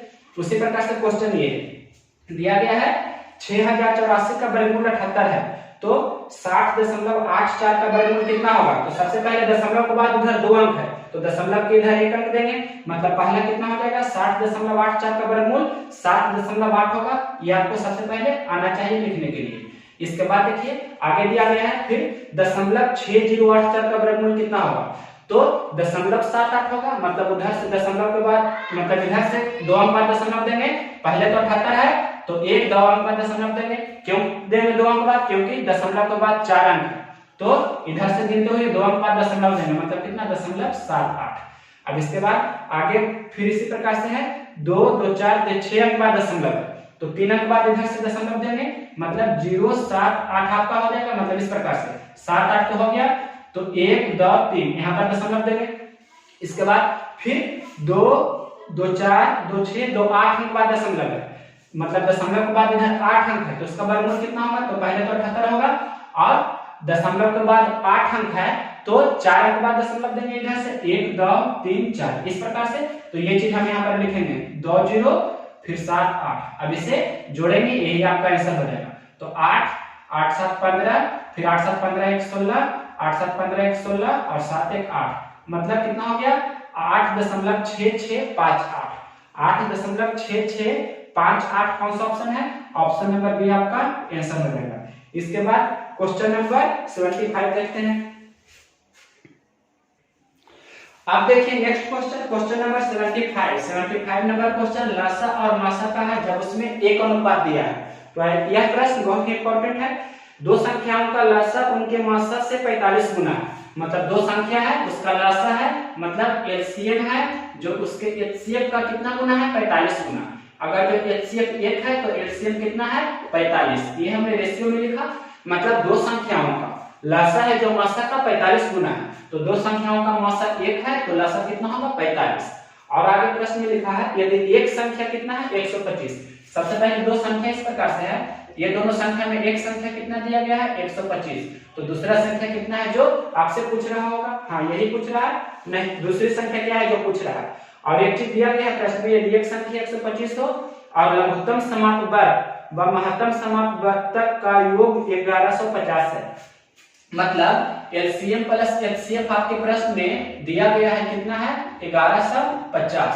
तो रेशियो में तो 45:1 है, तो रेशियो में योग कितना है, मतलब लसा और मासा का योग कितना दिया गया है, लसा और मासा का योग 1150 है, तो यहाँ लसा और मासा का योग कितना होगा 45:1, मतलब 45 और 1 अनुपात में कितना है 46, इतना समझे, मतलब 46 अनुपात का वैल्यू कितना है 1150। फिर से समझाते हैं, प्रश्न में लसा है जो मासा का 45 गुना है, तो मासा 1 तो लसा 45 हो गया, और प्रश्न में दिया गया है कि लसा और मासा का योगफल 1150 है, तो रेशियो में लसा और मासा का योगफल 46 हो गया, प्रश्न में दिया है 1150, यानी कि 46 अनुपात का वैल्यू कितना है 1150, तो एक अनुपात का वैल्यू कितना होगा 1150/46, तो इसे कैंसिल कीजिए, 23 दूनी 46, 5 15 से 25 दूनी 50, यानी कि एक अनुपात का वैल्यू कितना हो गया 25, इतना आप समझे। तो एक अनुपात का वैल्यू 25 हुआ तो आपसे 45 अनुपात का वैल्यू भी निकाल सकते हैं, 45 अनुपात का वैल्यू कितना होगा 45 गुना 25, मतलब यही हो गया एलसीएम, और अगर जो एक अनुपात का वैल्यू तो 25 हो गया, ये हो गया आपका क्या एचसीएफ, इतना आप समझे, मतलब वास्तविक में एलसीएम कितना है 45 गुना 25 और एचसीएफ कितना है 25। या आप यहाँ भी लिख सकते हैं कि 46 अनुपात का वैल्यू कितना है आपके प्रश्न में 1150, ये तो हमने रख किया। इसे डायरेक्ट कैसे बनाएंगे जो देखिए, डायरेक्ट मतलब सबसे शॉर्टकट अप्रोच होता है, जो देखिए ये तो हमने रख किया, 46 अनुपात का वैल्यू 1150 ये आपके प्रश्न में दिया गया है, तो ये कितना से गुना, 46 में कितना से गुना किए हैं कि 1150 हुआ है, तो 25 से। तो रेशियो का नियम होता है कि आप एक राशि में जिससे गुना करते हैं तो उससे संबंधित जितना भी राशि होता है रेशियो के साथ उसमें भी उसी संख्या से गुना करना होगा। तो 46 में 25 से गुना करके 1150 हुआ है, तो एक में भी हमें 25 से ही गुना करना होगा और 45 में भी 25 से ही गुना करना होगा। तो एक में 25 से गुना करेंगे तो 25 हो गया, और 45 में 25 से गुना करेंगे तो 45 गुना 25 से हमने ऐसे ही से रहने दिया। तो देखिए ये लासा हो गया कितना, लासा हो गया कितना 45 गुना 25 और मासा हो गया आपको 25। इतना आप समझे। आप एक रूल जानते होंगे कि पहली संख्या गुने दूसरी संख्या बराबर दोनों संख्याओं का लासा गुना दोनों संख्याओं का मासा होता है। इसका यूज करते हैं। तो पहली संख्या दिया है 125, दूसरी संख्या पूछ रहा है तो दूसरी संख्या ऐसे रहने दिया। दोनों संख्याओं का एलसीएम कितना है, एलसीएम है 45 गुना 25 और दोनों संख्याओं का एलसीएम कितना है 25।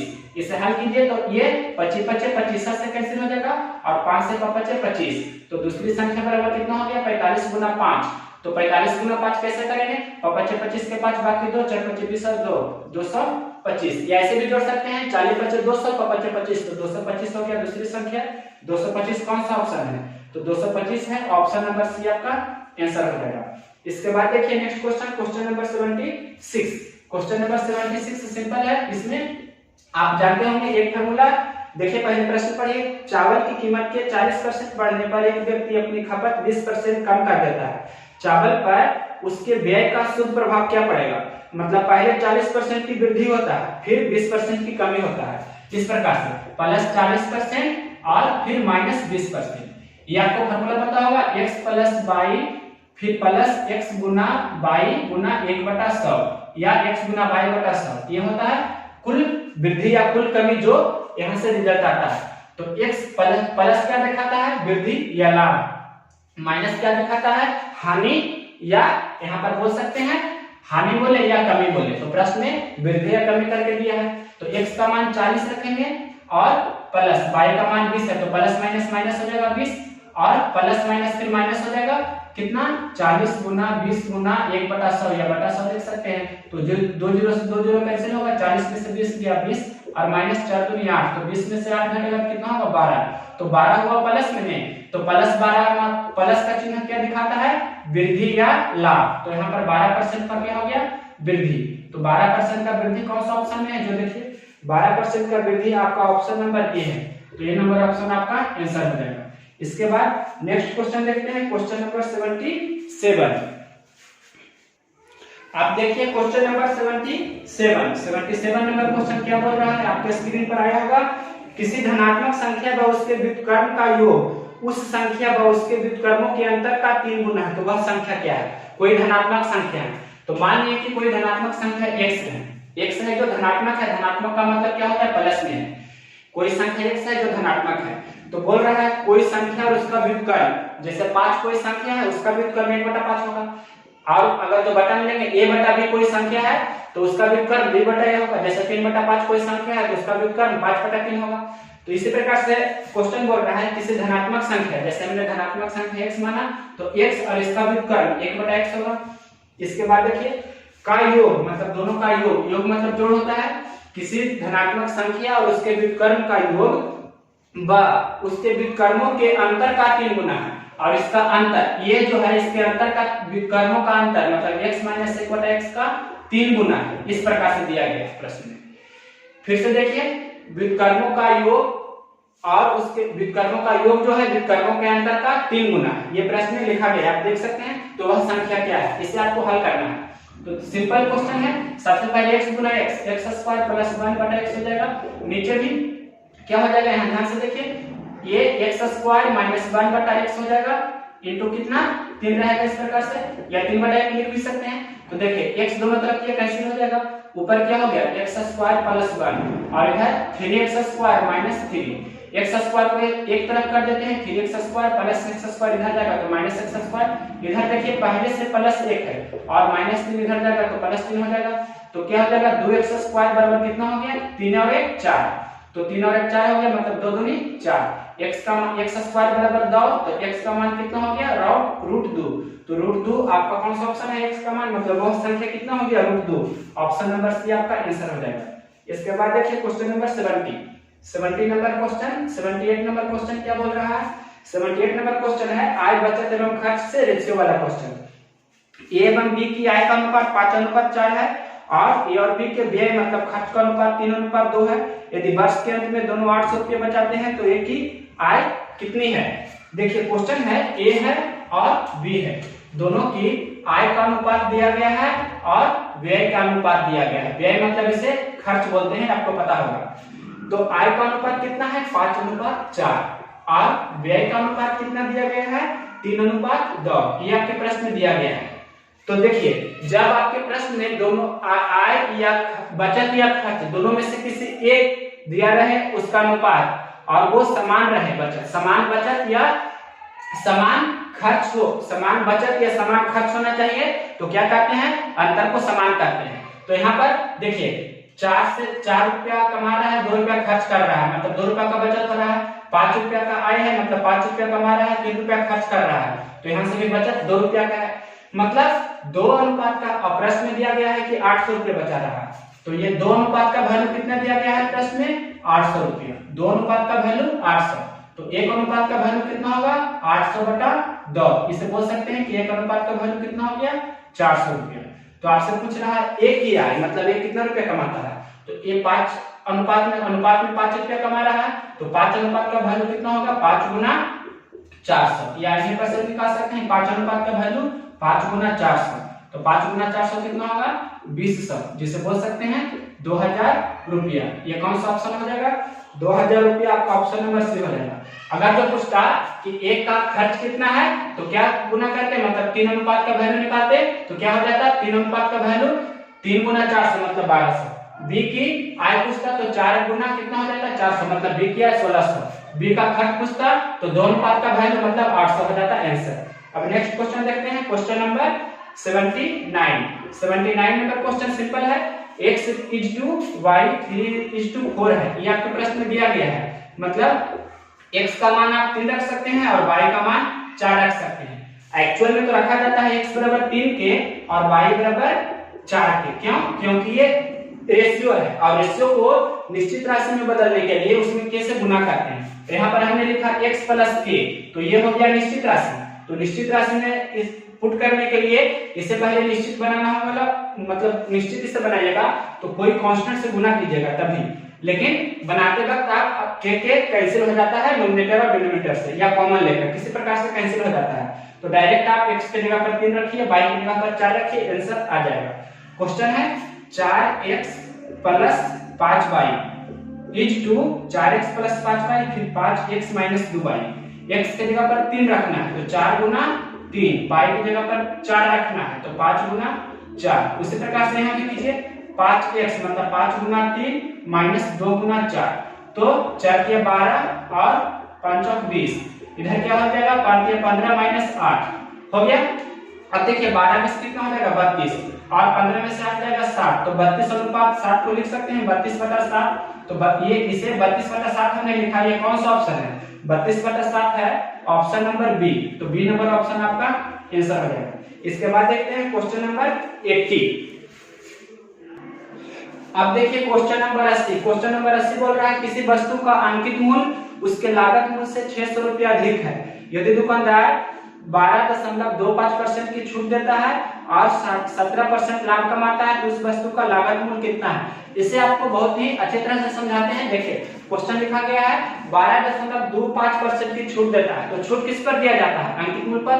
लाभ हानि प्रतिशत किस पर होता है? क्रय मूल्य पर या विक्रय मूल्य पर, आप जानते होंगे। तो देखिए क्वेश्चन बोल रहा है 12.25% छूट दे रहा है, तो इसका मतलब पहले आपको समझना है। जैसे हम यहाँ पर लिख रहे हैं एक चीज कि जैसे सिंपल लिखा हमने 15% छूट है, तो 15% छूट का मतलब क्या हो जाएगा? 15/100 छूट है। तो आपको पता होना चाहिए कि 3 × 5 = 15, 20 × 5 = 100, यानी कि 20 रुपये में 3 रुपये छोड़ रहा है या 100 रुपये में 15 रुपये छोड़ रहा है। जब नहीं काटे तो 15/100 का मतलब 100 रुपये में 15 रुपये छोड़ रहा है, यानी कि नीचे हर में जो होता है जो क्या होता है? अंकित मूल्य, और 3 क्या हो गया? छूट या बट्टा। उसी प्रकार से हम यहाँ पर लिखे 20% लाभ, तो 20% लाभ मतलब 20/100 लाभ। इसे बोल सकते हैं कि 100 रुपया पर 20 रुपया लाभ हो रहा है। या ऐसे भी बोल सकते हैं कैंसिल करके बी बचे 100, मतलब 1/5 लाख का मतलब क्या हो गया, 5 रुपया हो गया क्रय मूल्य और 1 रुपया हो गया लाभ। तो बेच रहा है कितना में, 6 रुपये में। इतना आपको आना चाहिए। उसी प्रकार से इससे पहले फ्रैक्शन में कीजिए तो क्या हो जाएगा 1225/100। तो पहले प्रतिशत हटाएं तो, और ये दशमलव हटेगा तो कितना हो जाएगा, फिर नीचे 2 जीरो हो जाएगा। अब इसे 25 से कैंसिल कीजिए तो 25 चौके 100, फिर 25 × 225 और ये 25 चौके 100, तो 49 बटा कितना हो गया, 49/400। 49/400 क्या हो गया, छूट या जिसे बटा भी बोल सकते हैं। तो नीचे वाला क्या होता है, अंकित मूल्य, मतलब 400 रुपया पर 49 रुपया छोड़ रहा है, यानी कि अंकित मूल्य आपके प्रश्न में दिया गया है रेशियो में कितना, 400। तो 400 रुपये में से 49 रुपया छोड़ रहा है तो कितना रुपये में बेच रहा है, बेच रहा है वह 351 रुपया में। 400 रुपया ये क्या है, अंकित मूल्य, और 49 रुपया क्या है, छूट। तो विक्रय मूल्य क्या हो जाएगा, 400 में से 49 रुपया घटावेंगे, मतलब 400 - 49, तो विक्रय मूल्य क्या हो जाएगा, 351। ये आप जानते होंगे विक्रय मूल्य बराबर क्या होता है, अंकित मूल्य माइनस बट्टा। तो 400 रुपया अंकित मूल्य है और 49 रुपया छोड़ रहा है, मतलब 351 में बेच रहा है। अब देखिए फिर दिया है 17% लाभ, तो लाभ ही यहाँ में किस पर होता है, क्रय मूल्य या विक्रय मूल्य पर। तो अब यहाँ पर से क्रय मूल्य निकाल लेना है, 17% लाभ दे रहा है आपको, मतलब 351 गुना क्रय मूल्य निकालेंगे 17% लाभ। जब विक्रय मूल्य दिया रहता है क्रय मूल्य निकालना है तो 100 बटे करके गुना करते हैं, मतलब 100/117। या आप इसे ऐसे भी बना सकते हैं कि विक्रय, मान लीजिए कि क्रय मूल्य x है तो x का कितना 17% लाभ, तो 117/100 और विक्रय मूल्य कितना हो जाता है 351।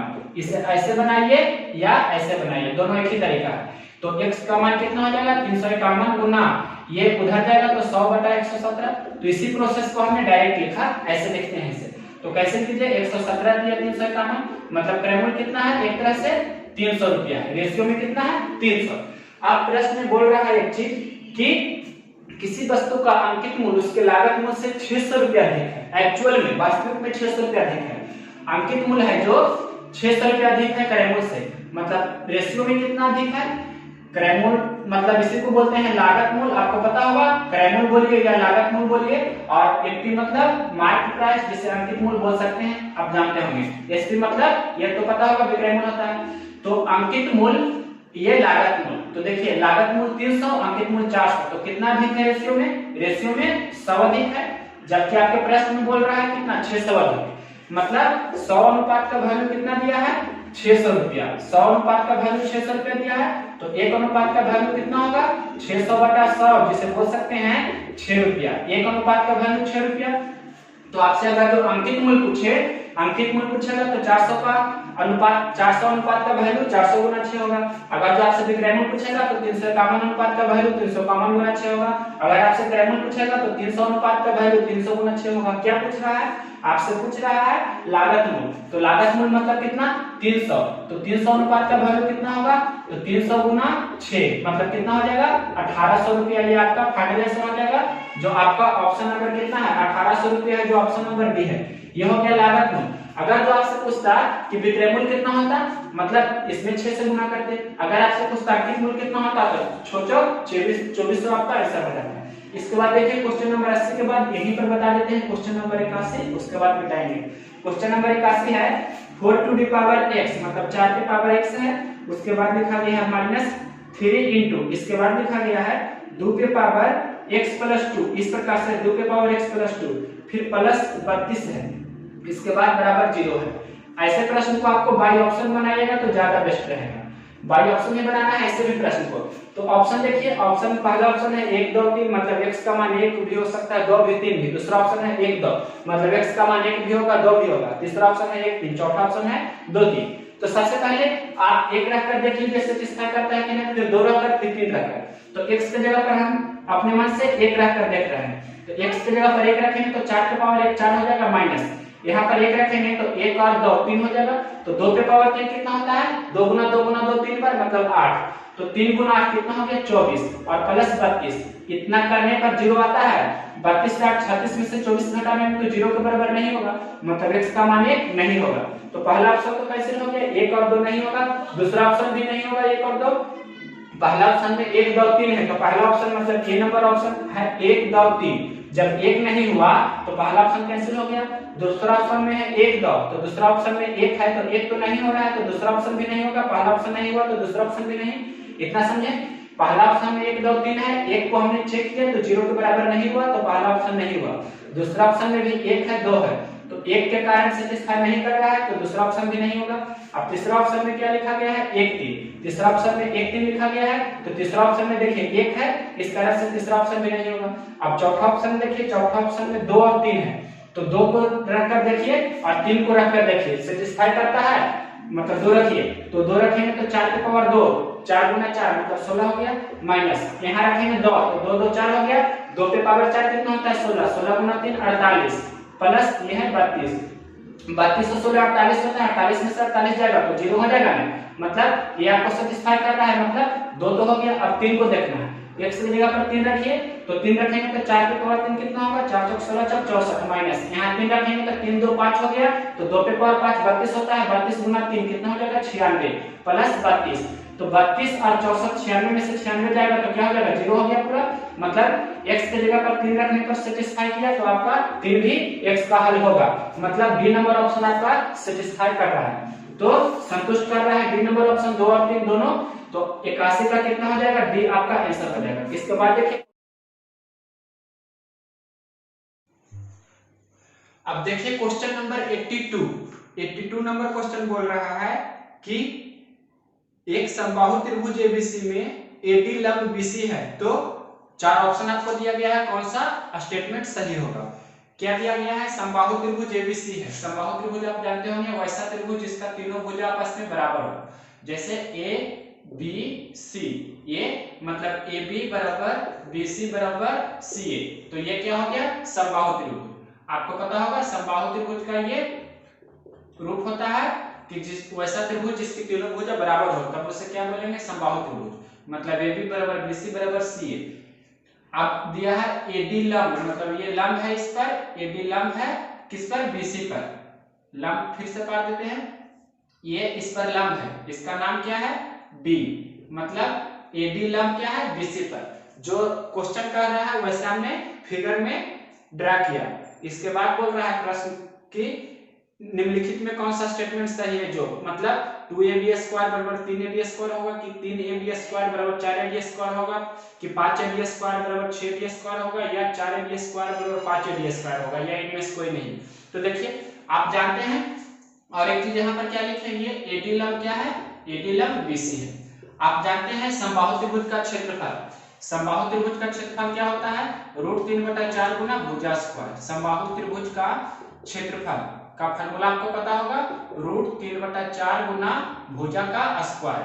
अगर हम यहाँ पर कोई भी एक भुजा ले, मान ले कि भुजा जिस पर लंब डाले हैं बीसी भुजा को हम ले रहे हैं, मतलब बीसी भुजा को देख रहे हैं। समबाहु त्रिभुज का क्षेत्रफल या किसी भी त्रिभुज का क्षेत्रफल होता है 1/2 गुना आधार गुना ऊंचाई, वो भी लिख देते हैं 1/2 गुना आधार गुना ऊंचाई, ये तो किसी भी त्रिभुज के लिए होता है 1/2 गुना आधार गुना ऊंचाई, आप जानते होंगे। लेकिन यहाँ पर दोनों को कंपेयर करना है, √3/4 गुना भुजा स्क्वायर, तो यहाँ पर भी फिर से हम फार्मूला लिखे भुजा स्क्वायर, यही चीज को रिपीट किए। अब देखिए 1/2 आधार को हम बीसी ले रहे हैं, 1/2 गुना बीसी, और ऊंचाई क्या है, ऊंचाई है ये एडी, तो 1/2 गुना बीसी गुना एडी हो गया। अब यहाँ देखिए √3/4 गुना भुजा स्क्वायर, तो भुजा हम बीसी लिए हैं तो बीसी का स्क्वायर। अब आपको बनाना होगा तो शॉर्ट में सबसे डायरेक्ट यहाँ से चलते, शॉर्टकट प्रोसेस डायरेक्ट यहीं से आप बनाते, इतना समझाने के लिए आपको लिखे हैं। अब इसे हल कीजिए, तो देखिए कैसे, ये 2 दूनी 4 इधर कैंसिल हो जाएगा। अब यहाँ पर BC 2 है, मतलब BC का स्क्वायर, इसका मतलब क्या हुआ, BC × BC 2 बार लिखा गया है, एक BC एक बार में कैंसिल हो जाएगा। अब यहाँ पर इधर BC तो ये कैंसिल हो गया, यहाँ बचा क्या AD, ये 2 इधर जाएगा, मतलब 2AD हो जाएगा, 2AD बराबर इधर √3BC है, √3BC। अब ध्यान से देखिए, रूट को हटाने के लिए क्या करते हैं, स्क्वायर करते हैं, तो दोनों तरफ फिर स्क्वायर करेंगे, मतलब इधर स्क्वायर किए तो इधर भी स्क्वायर किया हमने, ये 2 दूनी 4 कैंसिल किए जो है, दोनों तरफ स्क्वायर किए, तो 2AD का स्क्वायर कितना होगा, 2 दूनी 4 AD स्क्वायर, और √3 का स्क्वायर 3 होगा, BC का स्क्वायर। BC की जगह पर हम लिख सकते हैं AB या CA, तो प्रश्न में AB दिया है तो BC की जगह हम AB भी लिख सकते हैं, मतलब AB का स्क्वायर। क्यों लिखा, क्योंकि BC बराबर क्या है ए बी, मतलब बी सी की जगह ए बी भी लिख सकते हैं, या यहाँ पर ए सी भी हम सी ए भी लिख सकते हैं। तो 4ab² बराबर हो गया 3ab²। तो इस प्रकार का आपका ऑप्शन दिया गया है, 4ab² बराबर 3ab², या ऐसे भी लिख सकते हैं 3ab² बराबर 4ad²। तो देखिए ऐसा कौन सा ऑप्शन मैच कर रहा है, शायद ये option number 3ab², option number दूसरा है, बी नंबर ऑप्शन आपका आंसर हो जाएगा। इसके बाद देखिए क्वेश्चन नंबर 83, हम यहाँ पर फिगर को पहले से ही लिखे हुए हैं। क्वेश्चन नंबर 83 बोल रहा है, दिए गए चित्र में AC समानांतर BD है, AC समानांतर BD है, दिख रहा है आपको। उसके बाद लिखा गया है प्रश्न में कि कोण CAF 25 डिग्री है। CAF मतलब ये वाला कोण 25 दिया है। उसके बाद आगे बोल रहा है प्रश्न में कोण DBG 75 डिग्री है, DBG 75 डिग्री है। क्वेश्चन में गलती से लिखा गया था 65 डिग्री, हमने उसे मतलब उसमें सुधार के कर दिया है, 65 की जगह पर 75 डिग्री होगा। और दिया है BF बराबर BA है, मतलब BF मतलब ये भुजा बराबर BA ये है। तो आप यहाँ पर दिया गया है, आप ये जानते हैं किसी भी त्रिभुज में बराबर कोण के सामने वाले भुजा बराबर होते हैं। जैसे ये ट्रायंगल हम अगर यहाँ पर ड्रा किए समद्विबाहु त्रिभुज, ये दोनों भुजा बराबर है तो इसके समूह कोण भी बराबर होते हैं, मालूम रहना चाहिए। तो इस कोण के सामने वाली भुजा कौन होगी, इस कोण की सामने वाली भुजा ये वाला होगी, और इस कोण की मतलब इस भुजा के सामने वाला कोण कौन होगा, ये वाला, मतलब ये दोनों आपस में बराबर होंगे। आपको पहले पता रहना चाहिए ऐसा। अब देखिए एक चीज आपको यहाँ पर समझना ये है कि दो समानांतर रेखा होती है तो एकांतर कोण आपस में बराबर होते हैं। जैसे इसे हम अगर जो डॉट डॉट से इस प्रकार से बढ़ाएंगे इधर और इसे भी इस प्रकार से, तो आपको दिख रहा होगा कि ये AC और BD तो पहले से ही समानांतर दिया है, तो ये वाला कोण 75 है, तो टोटल यहाँ से यहाँ कितना होगा, ये भी 75 होगा। ये कितना होगा 75, 75 में से ये पहले से इतना 25 है, तो ये कितना होगा, इतना तो 50 होगा। इतना समझे, जब ये 50 हुआ तो ये भी कितना होगा 50 ही होगा। क्यों 50 होगा, क्योंकि BF बराबर क्या है, BA है, तो बराबर भुजा के सामने वाले कोण भी बराबर होंगे, मतलब ये 50 हो गया। अब पूरा एक सरल रेखा में इस प्रकार कितना होता है 180 डिग्री होता है, तो ये 50 हो गया, तो इतना टोटल कितना होना चाहिए 130, तभी यहाँ से यहाँ तक 180 होगा। मतलब ये कोण आपसे पूछ रहा था तो इतना का आंसर कितना हो गया 130 डिग्री आपका आंसर हो जाएगा। यही कोण आपसे पूछ रहा था, मतलब BFE या EFB बोल सकते हैं। ऑप्शन नंबर कितना है 130 डिग्री, ये ऑप्शन नंबर सी आपका आंसर हो जाएगा। इसके बाद देखिए क्वेश्चन नंबर, इसके बाद बोल रहा है 84 नंबर क्वेश्चन बहुत ही सिंपल है, इसमें कुछ नहीं करना है, सिर्फ देखिए इसका आंसर गलत दिया गया होगा। एक कॉलेज में लड़के तथा लड़कियां 3:2 के अनुपात में है, यदि 20% लड़के तथा 25% लड़कियां व्यस्त हैं तो आवश्यक विद्यार्थियों का प्रतिशत कितना है। प्रश्न में दिया गया है 3:2 में लड़का और लड़की है, लड़का को हमने B से लिखे, B फॉर बॉयज और G फॉर गर्ल्स, तो टोटल कितना हो गया, टोटल रेशियो में 5 हो गया। बॉयज का परसेंट दिया है, वयस्क है जो दिया गया है कि बॉयज कितना परसेंट वयस्क है 20%, बॉयज है जो 20% वयस्क है और गर्ल्स है जो 25% वयस्क है। ये आपके प्रश्न दिया है, बॉयज 20% वयस्क है और गर्ल्स है जो 25% वयस्क है, तो आवश्यक विद्यार्थियों का प्रतिशत कितना है, मतलब व्यस्त नहीं का प्रतिशत शायद पूछ रहा है यहाँ पर से। ये आपको पहले निकालिए कि कुल कितना परसेंट व्यस्त है जो, तो कुल मतलब एवरेज यहाँ पर लगा सकते हैं इस प्रकार से कि 20 दिया कितना होगा 60% प्लस 25 दूनी 50% बटा 3 और 2 5, तो कितना हो जाएगा 110% बटा 5, 110% बटा 5 मतलब 22% भाई 75 से, यानी कि 22% हो गया 22% हो गया 82, तो टोटल कितना होता है 100%। तो 100% मतलब आवश्यक कितना हो गया, आवश्यक कितना की आवश्यकता हमें पड़ेगी, तो 78% की, मतलब 100% में से 22% को घटा देंगे तो 78% हमें आवश्यक होगा। तो 78% आपका कौन सा ऑप्शन है, ऑप्शन नंबर बी। लेकिन क्वेश्चन में आंसर दे रहा है ऑप्शन नंबर डी, ये आप देख सकते हैं खुद, सिंपल क्वेश्चन था, दे रहा था कि 20% लड़का 25% लड़कियां व्यस्त हैं, तो आवश्यक विद्यार्थियों का प्रतिशत, तो 22% टोटल हो गया व्यस्त, तो 100% में से 22% घटा दिए मतलब 78% टोटल हमें और चाहिए। इसके बाद नेक्स्ट क्वेश्चन देखते हैं, क्वेश्चन नंबर इसके आगे। अब देखिए क्वेश्चन नंबर 85 नंबर क्वेश्चन बोल रहा है कि यदि tan थीटा बराबर 4/3 हो तो square root of 1 minus sin theta बटे 1 प्लस sin थीटा का मान कितना होगा। तो tan थीटा दिया है तो पहले sin थीटा आप निकाल सकते हैं। tan थीटा मतलब क्या होता है, लंब बटे आधार। मतलब tan थीटा बराबर आप जानते होंगे क्या होता है, p by b, p for perpendicular, b for base.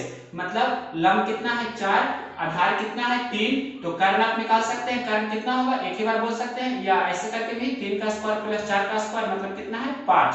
तो sin थीटा कितना होगा p बाई h। तो जानते हैं sin कितना है लंब बटे कर्ण, तो लंब हो गया 4 और कर्ण हो गया 5, मतलब 4/5 हो गया sin थीटा।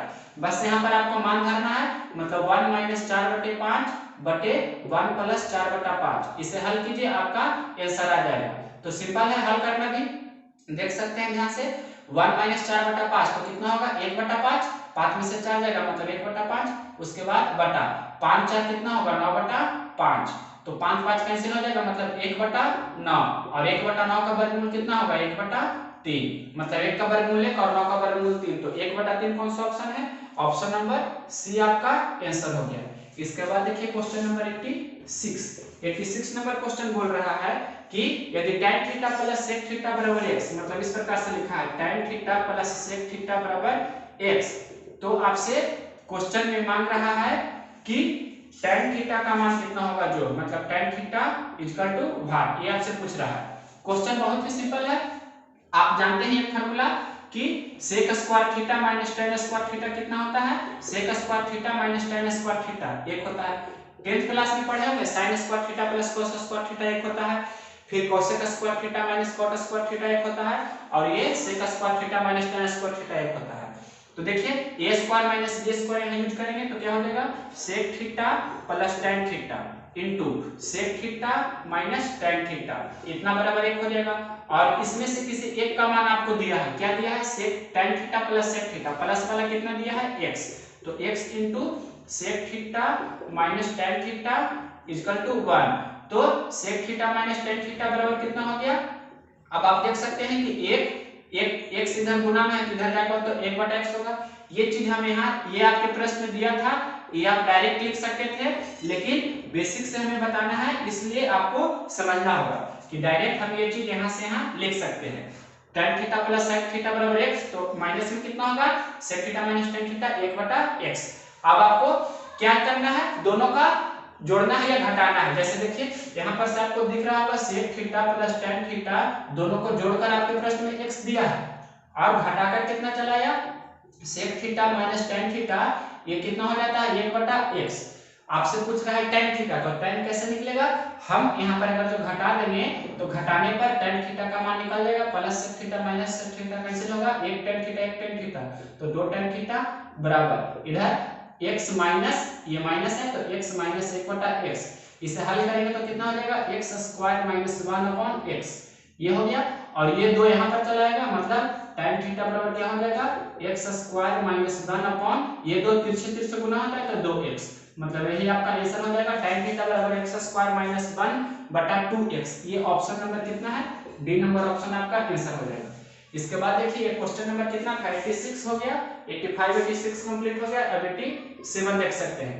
87 नंबर क्वेश्चन बोल रहा है तीन व्यक्तियों ए बी सी की औसत भार 84 केजी है। तीन व्यक्ति है ए बी सी, उसका औसत भार 84 केजी है, तो तीनों का योगफल कितना होगा, योगफल बराबर बताए थे औसत गुना संख्या होता है।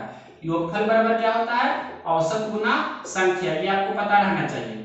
योगफल बराबर औसत गुना संख्या, जैसे तीन व्यक्तियों का औसत 25 है तो तीनों व्यक्तियों का योगफल कितना होगा 25 गुना 3 75। चार व्यक्तियों का औसत 50 है तो चारों व्यक्तियों का योगफल कितना होगा 50 चौके 200, इस प्रकार से। अब क्वेश्चन देखिए, तीन व्यक्तियों ए बी तथा सी का औसत भार 84 केजी है। तीन व्यक्ति है ए बी सी, तो ए बी सी का औसत भार कितना है 84 केजी, तो तीनों व्यक्ति का योगफल कितना होगा, मतलब a प्लस बी प्लस सी, तो 84 गुना 3, 84 गुना 3 कितना होगा 4×12, या ऐसे भी कर सकते हैं 84 गुना 3 80 तिया 240 और 4×12 तो 240 12 252, तो कितना हो गया 252। उसके बाद देखिए क्वेश्चन में लिखा गया है इस टीम में एक और व्यक्ति डी के शामिल होने से औसत भार अब 80 केजी हो जाता है। मतलब पहले 3 ही व्यक्ति था, अब एक व्यक्ति और आ जाता है तो औसत भार कितना हो जाता है 80 केजी। मतलब a plus B plus C plus इतना तो पहले से था, एक व्यक्ति और आ रहा है d, तब औसत भार कितना हो जाता है 80 kg। मतलब तो चारों व्यक्ति का योगफल कितना होगा 80 गुना 4 मतलब कितना 320 kg। इतना आप समझे।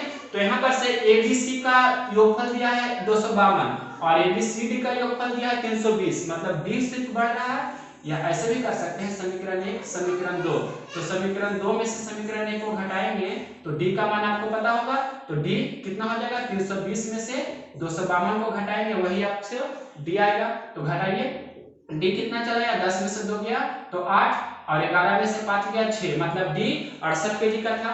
आगे प्रश्न पढ़िए, बोल रहा है इस प्रकार से कि आगे लिखा गया है यदि एक अन्य व्यक्ति E जिसका भार D से 3 kg अधिक है, एक व्यक्ति और आ जाता है E, मतलब पहले तो D कितना D 68 kg का है ही, एक व्यक्ति और E आ जाता है जिसका भार 3 kg अधिक है, मतलब जितना D का है उससे 3 kg अधिक है E का, मतलब E का कितना है 68 और 3 71 kg। इतना आप समझे। E का भार कितना है 71 kg। आगे प्रश्न में लिखा गया है एक अन्य व्यक्ति E जिसका भार D से 3 kg अधिक है, A का स्थान ले लेता है, मतलब A की जगह पर आ जाता है E। अब तो B C D E का औसत 79 kg हो जाता है। इधर लिख रहे हैं मतलब B C D E, यहीं पर लिख रहे हैं B C D E, तो ये चारों का योगफल कितना होगा B plus C plus D plus E, ये चारों का योगफल कितना होगा 79 गुना 4। 79 गुना 4 कितना होगा 80 चौके 320 और 1 चौके 4 घट जाएगा, 320 में से 4 घटावेंगे तो कितना होगा 316। 79 चौके कितना हो जाएगा 316। इतना आप समझे।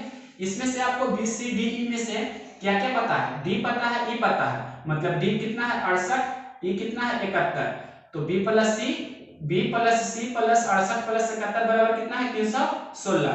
अब 316 में से हम घटा देंगे 68 71 को जोड़कर तो B प्लस C हमें पता चल जाएगा। B प्लस C कितना हो जाएगा 316 में से घटाइए 68 और 71 को जोड़कर 8 1 9 और 7 6 13 मतलब 140 घटा देंगे 316 में से, तो घटाएंगे तो कितना होगा 16 में से 9 7, यहाँ पर 10 में से 3 7 और 2 में से 1 तो 177, मतलब B प्लस C कितना है B और C को जोड़कर है 177 kg। अब क्वेश्चन नंबर फर्स्ट में देखिए B प्लस C बराबर कितना A B C तीनों जोड़कर है 252, यहाँ पर B प्लस C के जगह पर हम 177 अगर जो रख दें तो A प्लस 177 बराबर कितना हो जाएगा 252, तो A बराबर कितना हो जाएगा 252 माइनस 177, ये A प्लस 177 बराबर 252, तो प्लस 177 उस तरफ जाएगा तो माइनस 177, तो 1 बराबर हो जाएगा 252 माइनस 177। अब घटाइए तो 12 में से 7 गया 5 और यहाँ पर 4 हो गया तो 14 में से मतलब 24 में से 17 घटेगा तो 7 होगा, यानी कि A का भार कितना चला गया 75 kg। जो आपके कौन सा ऑप्शन में है A का भार 75 kg, ऑप्शन नंबर C है, तो C नंबर ऑप्शन आपका आंसर हो गया। इस प्रकार आपको क्वेश्चन नंबर 87 भी कंप्लीट किए। अब देखिए next question, question number 88 number question बोल रहा है एक वस्तु को 931 रुपए में बेचने पर 5% की हानि होती है। तो सबसे पहले 931 रुपए में बेच रहे हैं 5% की हानि हो रहा है। क्वेश्चन दिया गया है विक्रय मूल्य कितना है 931 रुपया और प्रतिशत हानि दिया गया है आपके प्रश्न में कि 5% की हानि हो रही है। तो सबसे पहले क्रय मूल्य यहाँ से निकाल सकते हैं। क्रय मूल्य कितना हो जाएगा, क्रय मूल्य हो जाएगा 931 गुना 100 बटा 95, 5% हानि मतलब 95% पर बेचा होगा तो 100 बटा 95। क्रय मूल्य निकालने के लिए इस प्रकार करते हैं, आपको पता होगा 19 पचे 95 20 पचे 100 और 19 से कैंसिल कीजिए तो 19 चौके 76, तो 93 में से 76 घटाएंगे तो कितना होगा 13 में से 7 मतलब 17 होगा और एक मतलब 171 19 71 से मतलब 49 गुना 20, 49 गुना 20 कितना हो जाएगा 49 दूनी 98, 980 रुपया क्या था क्रय मूल्य था। अब आगे प्रश्न में बोल रहा है कि यदि इसे 3.5% लाभ पर बेचा जाए तो संभावित विक्रय मूल्य की गणना कीजिए। अब कितना बेचना है इसे 3.5% लाभ, अगर जो 5% लाभ रहता है तो 105 बटा 100, 20% लाभ रहता है तो 120 बटा 100, इस प्रकार से तो कितना है 3.5% मतलब 3.5%, तो ऐसे लिख सकते हैं 103.5% लाभ मतलब कितना हो जाएगा इतना बटा 100 लिख सकते हैं, ये हो जाएगा आपका विक्रय मूल्य। 3.5% लाभ पर विक्रय मूल्य कितना होगा इस प्रकार से दशमलव हटाएंगे तो 1 0 नीचे हो जाएगा मतलब 3 0 हो जाएगा। अब कैंसिल कीजिए 1 0 से 1 0 कैंसिल हो गया, 5 से कैंसिल कर देते हैं इसे तो 5 दूनी 10 और कितना हो जाएगा 5 सते 35 जीरो देकर, और यहाँ से 5 से कैंसिल करेंगे तो 2 बचे 100, और भी 10 दूनी 20 और ये 49 दूनी 98, तो 49 गुना 207 कर लेंगे। ठीक, 49 गुना 207 करेंगे तो पहले 49 सते करेंगे, कितना होगा 49 सते कितना हो जाएगा, तो 49 सते कैसे निकालेंगे जो बताते हैं।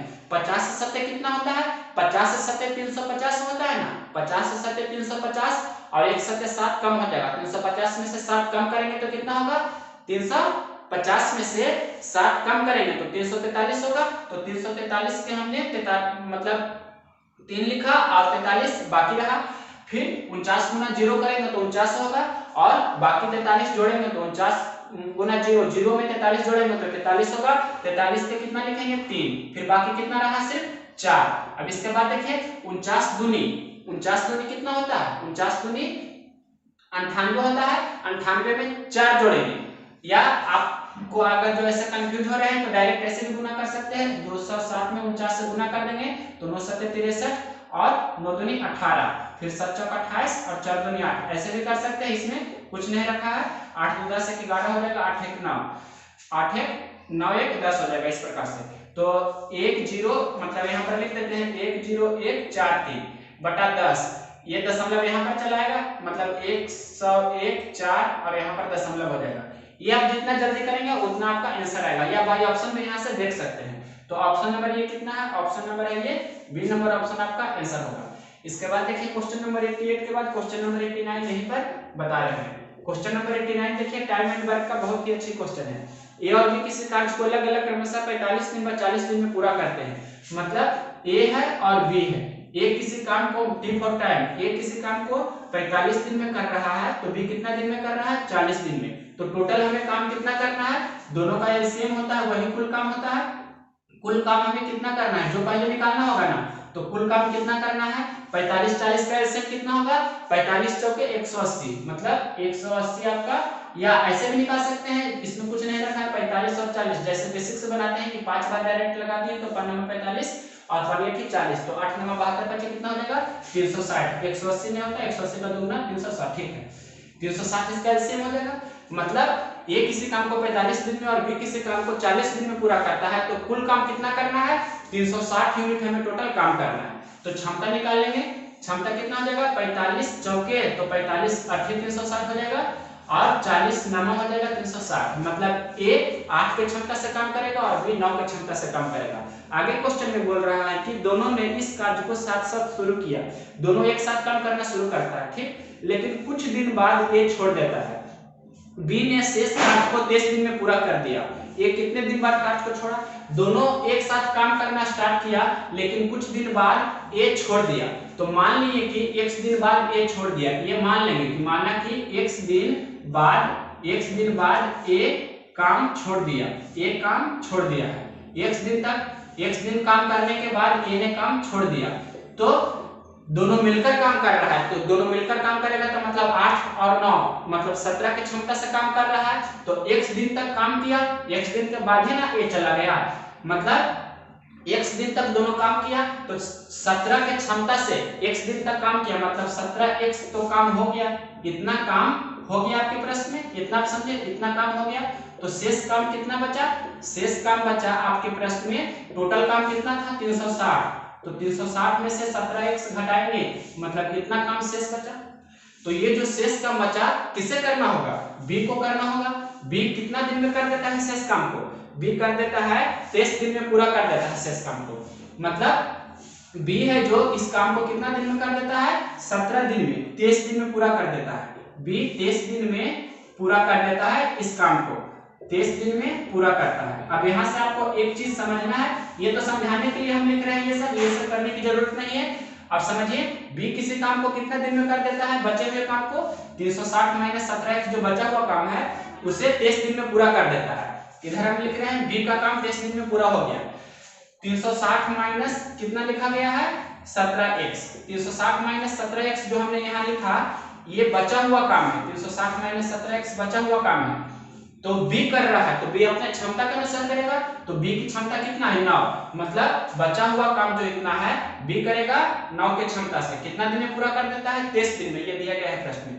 क्रॉस मल्टीप्लिकेशन करेंगे तो 23 बटा 1 कैसे हम इसे लिख सकते हैं, तो 23 नंबर कितना हो जाएगा 207, मतलब 360 माइनस 17x बराबर 260।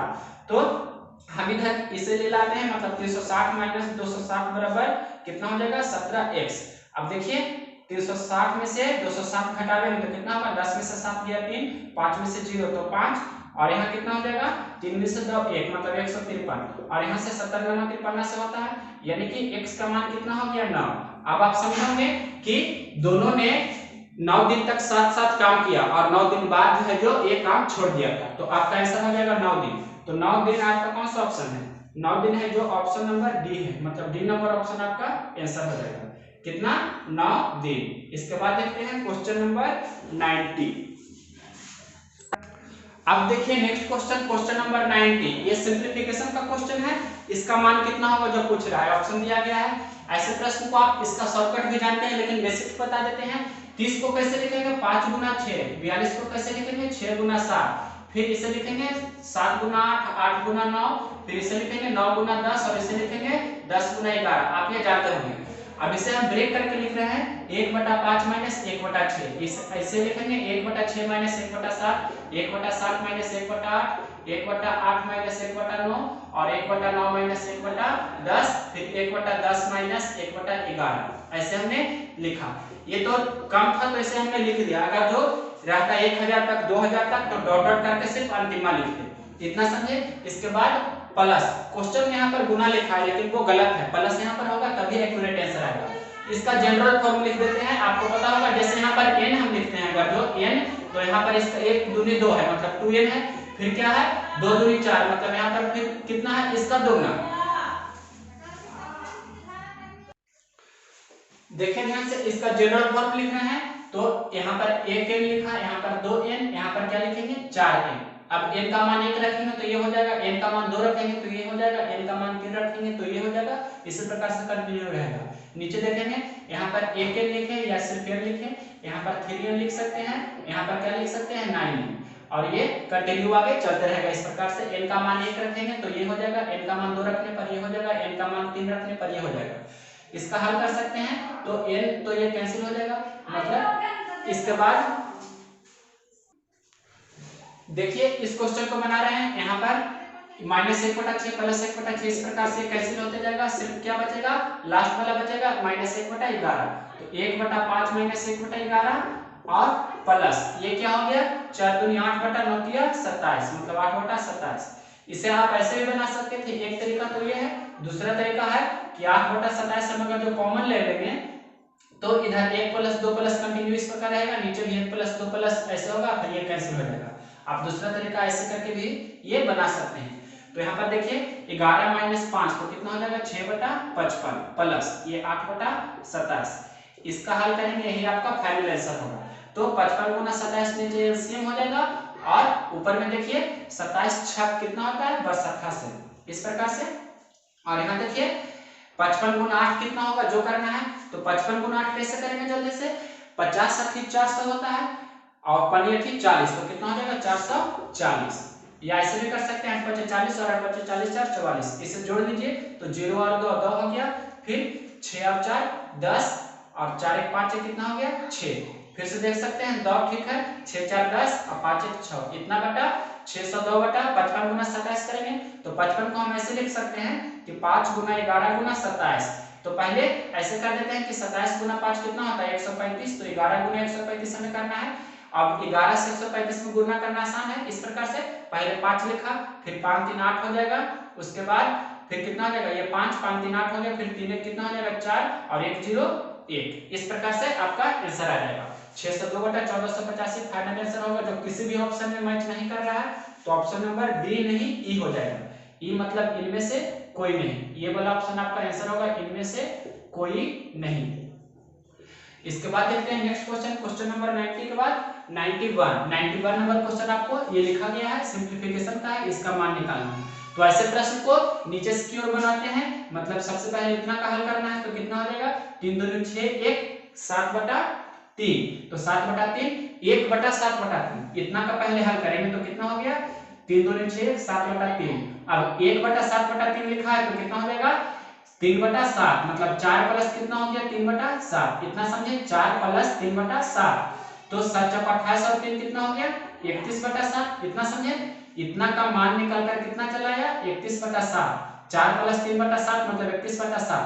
अब फिर 1 बटा करके लिखा है तो 1 बटा मतलब कितना 7/31 हो गया तो 7 प्लस 7/31 इसे हल करेंगे तो 31 सत्ते 30 सत्ते 210 1 सत्ते 7 तो 217 में 7 जोड़ेंगे तो कितना होगा 224 मतलब 224/31। फिर ये लिखा गया है 5 बटा अब लिखा गया है 1 माइनस 5 बटा ये कितना 224/31 तो ये 31 ऊपर चला जाएगा मतलब कितना हो जाएगा 5 गुना 31/224 ये आप समझे तो 224 गुना 1 कितना हो जाएगा 224 माइनस 31 बचे 155/224 इसे घटाइए 14 में से 5 जाएगा तो 9 हो गया फिर यहाँ पर 1 हो गया मतलब यहाँ पर 1 या 21 में से 15 घटा दीजिए डायरेक्ट तो कितना हो जाएगा 6 तो 69/224 ये आपका फाइनल आंसर होगा। कौन सा ऑप्शन है 69/224 ऑप्शन नंबर ए आपका आंसर हो जाएगा। नेक्स्ट क्वेश्चन देखते हैं। आप देखिए क्वेश्चन नंबर 92 नंबर क्वेश्चन बोल रहा है राधा का विवाह 6 वर्ष पहले हुआ आज उसकी आयु उसके विवाह के समय की आयु का 1.1/4 मतलब 5/4 गुना है उसके पुत्र की आयु उसके आयु की 1/10 गुनी है 5 वर्ष बाद उसके पुत्र की आयु कितनी होगी तो ऑप्शन में एक रेशियो दिया गया है 5/4 गुना इसका यूज करना है आपको और एक निश्चित तरह से दिया है 6 वर्ष पहले विवाह हुआ जो तो देखिए आज उसकी विवाह आज मतलब क्या वर्तमान समय में राधा की विवाह उसके विवाह के समय की आयु का 5/4 गुना है मतलब वर्तमान समय और एक दिया है विवाह के समय वर्तमान समय और विवाह के समय की मतलब दोनों समय का अनुपात दिया है कितना 5/4 1 पूर्णांक 1/4 को लिख सकते हैं 5/4 तो 5:4 ये दिया गया है मतलब विवाह के समय 5 वर्ष का था तो वर्तमान में अभी 5 वर्ष का है तो उसका विवाह कितना वर्ष पहले मतलब 1 वर्ष पहले हुआ है विवाह के समय हुआ उसकी आयु कितना है 4 वर्ष ये आप समझे वर्तमान में राधा अगर जो 5 वर्ष का है तो उसका विवाह हुआ था 4 वर्ष में मतलब 1 वर्ष पहले उसका विवाह हो रहा है 1 वर्ष पहले राधा का विवाह 1 वर्ष पहले हो रहा है जबकि प्रश्न में दे रहा है कि 6 वर्ष पहले यानी कि 1 अनुपात का वैल्यू कितना दिया है 6 वर्ष तो 5 अनुपात का वैल्यू कितना होगा 5 गुना 6 और 4 अनुपात का वैल्यू कितना होगा 4 गुना 6 यानी कि 6×5 = 30 और 6×4 = 24 यानी कि वर्तमान में राधा 30 वर्ष का है और उसका विवाह 24 वर्ष की आयु में हुआ था। अब देखिए प्रश्न में बोल रहा है कि उसके पुत्र की आयु उसकी आयु का 1/10 गुनी है मतलब राधा के जो पुत्र है उसका आयु है जो राधा की आयु की 1/10 गुनी है मतलब ये तो हो गया राधा की आयु कितना हो गया 30 वर्ष तो उसके पुत्र की आयु मतलब राधा के पुत्र की आयु क्या है राधा की जो आयु है 30 वर्ष उसका 1/3 मतलब कितना राधा के पुत्र की आयु कितना है 10 वर्ष ये आप समझे राधा के पुत्र की आयु कितना है 10 वर्ष ये इतना आप समझ चुके होंगे। फिर बोल रहा है इसके बाद 5 वर्ष बाद उसके ये प्रश्न में बोल रहा है उसके पुत्र की आयु उसकी आयु का 1/10 गुनी है तो 30 का 1/10 गुनी बोल रहा है 1/3 गुनी नहीं 1/10 गुनी तो 1 0 से 1 0 कैंसिल हो जाएगा मतलब पुत्र अभी कितना वर्ष का है 3 वर्ष का है पुत्र उसका अभी कितना है 3 वर्ष का है। फिर 5 वर्ष बाद उसके पुत्र की आयु कितनी होगी अभी 3 वर्ष का है तो 5 वर्ष बाद कितना का हो जाएगा 5 वर्ष बाद कितना का हो जाएगा मतलब 3 + 5 अभी 3 वर्ष का है तो 5 वर्ष बाद कितना हो जाएगा 8 वर्ष का मतलब 8 वर्ष आपका फाइनल आंसर होगा ये ऑप्शन नंबर कितना बी। इसके बाद देखिए क्वेश्चन नंबर 93 नंबर क्वेश्चन इसे फिर से समझा देते हैं। राधा की वर्तमान आयु 5 वर्ष का है उसका विवाह 4 वर्ष की आयु में हुआ है मतलब रेशियो में 1 वर्ष पहले हो रहा है प्रश्न में दिया है 6 वर्ष पहले उसका विवाह हुआ मतलब 1 रेशियो का वैल्यू 6 वर्ष दिया है तो 5 रेशियो का वैल्यू 30 वर्ष और 4 रेशियो का वैल्यू 24 वर्ष मतलब राधा भी वर्तमान समय में 30 वर्ष का है उसका पुत्र है जो उसका 10 गुना आयु का है मतलब 30 का 1/10 गुना है मतलब 30 का 1/10 तो 3 वर्ष हो गया मतलब पुत्र भी 3 वर्ष का है 5 वर्ष बाद पुत्र की आयु कितना होगा 3 और 5 8 वर्ष तो 8 वर्ष ऑप्शन नंबर बी आंसर होगा। क्वेश्चन नंबर देखिए 93 93 नंबर क्वेश्चन बोल रहा है दो ट्रेन विपरीत दिशा में चल रही है। एक ट्रेन की लंबाई व गति क्रमशः 180 मीटर व 40 मीटर प्रति घंटा है। दूसरे ट्रेन की लंबाई व गति 220 मीटर व 50 किलोमीटर प्रति घंटा है। उन्हें एक दूसरे को पार करने में कितना समय लगेगा? तो समय बराबर क्या होता है? समय बराबर होता है दूरी बटा 4। इतना आप जानते होंगे। तो यहाँ पर दूरी क्या हो जाएगा? दोनों ट्रेनों की लंबाई। तो पहला ट्रेन क्या कितना लंबाई का है? 180 मीटर और दूसरा ट्रेन है जो 220 मीटर। मतलब 180 मीटर और 220 मीटर, ये मीटर में हो गया, बटा 4 क्या हो जाएगा? दोनों ट्रेन एक दूसरे के विपरीत दिशा में जा रही है। तो विपरीत दिशा में चाल सापेक्षिक चाल जुड़ता है और समान दिशा में सापेक्षिक चाल घटता है। तो पहला है 40 के स्पीड से और दूसरा है 50 के स्पीड से। मतलब 40 प्लस कितना हो जाएगा? 50। ये हो जाएगा किलोमीटर प्रति घंटा में। इतना आप समझ चुके होंगे। अब देखिए क्वेश्चन, ऊपर मीटर में है, नीचे किलोमीटर में है। इसे भी बदलना होगा मीटर में। पहले ये 18/22 कितना होगा? 18/22 40 होगा ना। तो 40 और 1 जीरो मतलब 400 मीटर ऊपर है। नीचे 50 40 90 किलोमीटर प्रति घंटा। मीटर प्रति सेकंड में बदलने के लिए 5/18 से गुना करेंगे तो मीटर प्रति सेकंड हो गया। मीटर से मीटर कैंसिल, सेकंड ऊपर जाएगा, आपको पता है ये। अब देखिए यहाँ से कैंसिल कर देते हैं। 18 को भी ऊपर हम भेज सकते हैं या ऐसे कर सकते हैं। यहाँ पर देखिए 1 जीरो से 1 जीरो कैंसिल हो जाएगा। 9 दूनी 18 और ये 40 2 ऊपर जाएगा। मतलब 8 दूनी 16 सेकंड आपका आंसर हो जाएगा। ये ऑप्शन नंबर कितना है? 16 second. Option number A answer होगा। इसके बाद देखते हैं क्वेश्चन नंबर 94। अब देखिए क्वेश्चन नंबर 94 नंबर क्वेश्चन क्षेत्रमिति का है, मेंसुरेशन का 3D वाले। क्वेश्चन बोल रहा है कि 3 सेंटीमीटर व्यास वाले शीशे की गोलाकार गेंद को पिघलाकर 3 गोलाकार गेंदें बनाई जाती है। इनमें से 2 गेंदों का व्यास क्रमशः 1.5 सेंटीमीटर व 2 सेंटीमीटर है। तो तीसरे गेंद का व्यास कितना सेंटीमीटर होगा जो पूछ रहा है। जब भी आपके प्रश्न में गलाकर या पिघलाकर बात किया जाए तो आयतन को समान करते हैं, और अगर जो आपके प्रश्न में रूप परिवर्तन की बात किया जाए तो उसके परिमाप या परिधि को समान करते हैं। यहाँ पर गलाकर बात किया है तो दोनों आयतन समान होगा। मतलब बड़ा जो गोला है 3 सेंटीमीटर व्यास वाला, उसका आयतन को हमने 4 मतलब त्रिज्या को कैपिटल आर मान लिए। मतलब इस प्रकार से 4/3 पाई आर क्यूब क्या हो गया? बड़ा गोला का आयतन। इसको पिघलाकर 3 छोटा छोटा गोला बना रहे हैं तो इसके आयतन के बराबर ही होगा तीनों गोला का आयतन। तो पहला गोला का आयतन को हमने मान लिया 4/3 पाई आर, छोटकी आर मान लेते हैं r1 क्यूब। दूसरा को मान लेते हैं 4/3 पाई इस प्रकार से r2 का क्यूब, और तीसरा को मान लेते हैं 4/3 पाई r3 का क्यूब। इतना आप समझे। यहाँ पर से 4/3 पाई हम अगर जो कॉमन ले लेंगे और ये r का मान आपके प्रश्न में दिया है, बड़ा गोला है जो 3 सेंटीमीटर का व्यास का है। तो व्यास 3 सेंटीमीटर का है तो त्रिज्या कितना होगा? 3/2 सेंटीमीटर का, इसका क्यूब बराबर। यहाँ से 4/3 कॉमन ले लेंगे 4/3 पाई, तो इधर क्या हो जाएगा? r1 का क्यूब। तो r1 आपके प्रश्न में दिया गया है कितना? 1.5 सेंटीमीटर मतलब 1.5 सेंटीमीटर। यहाँ प्रश्न लिख देते हैं r1 दिया है 1.5 सेंटीमीटर। कैपिटल R दिया था, कैपिटल R कितना? कैपिटल R दिया था 3 सेंटीमीटर मतलब 3/2 सेंटीमीटर। ये कितना बटा 2 होगा? r1 मतलब 1.5/2 करेंगे तो कितना होगा? 1.5 को पहले लिख सकते हैं 3/2 मतलब ये हो जाएगा 3/4 सेंटीमीटर। ये आप समझे। 1.5 को हमने लिखा 3/2 तो 3/2 गुना 2 3/4 हो गया। r2 भी आपको दिया गया है, r2 दिया गया है 2 सेंटीमीटर। तो 2 सेंटीमीटर मतलब इसको 2 से भाग देंगे तो कितना हो जाएगा? 2/2 मतलब 1 सेंटीमीटर ये दिया गया है। और r3 आपसे पूछ रहा है कि मतलब इसका व्यास कितना होगा। जो पहले त्रिज्या निकालेंगे 2 से गुना करेंगे तो व्यास निकल जाएगा।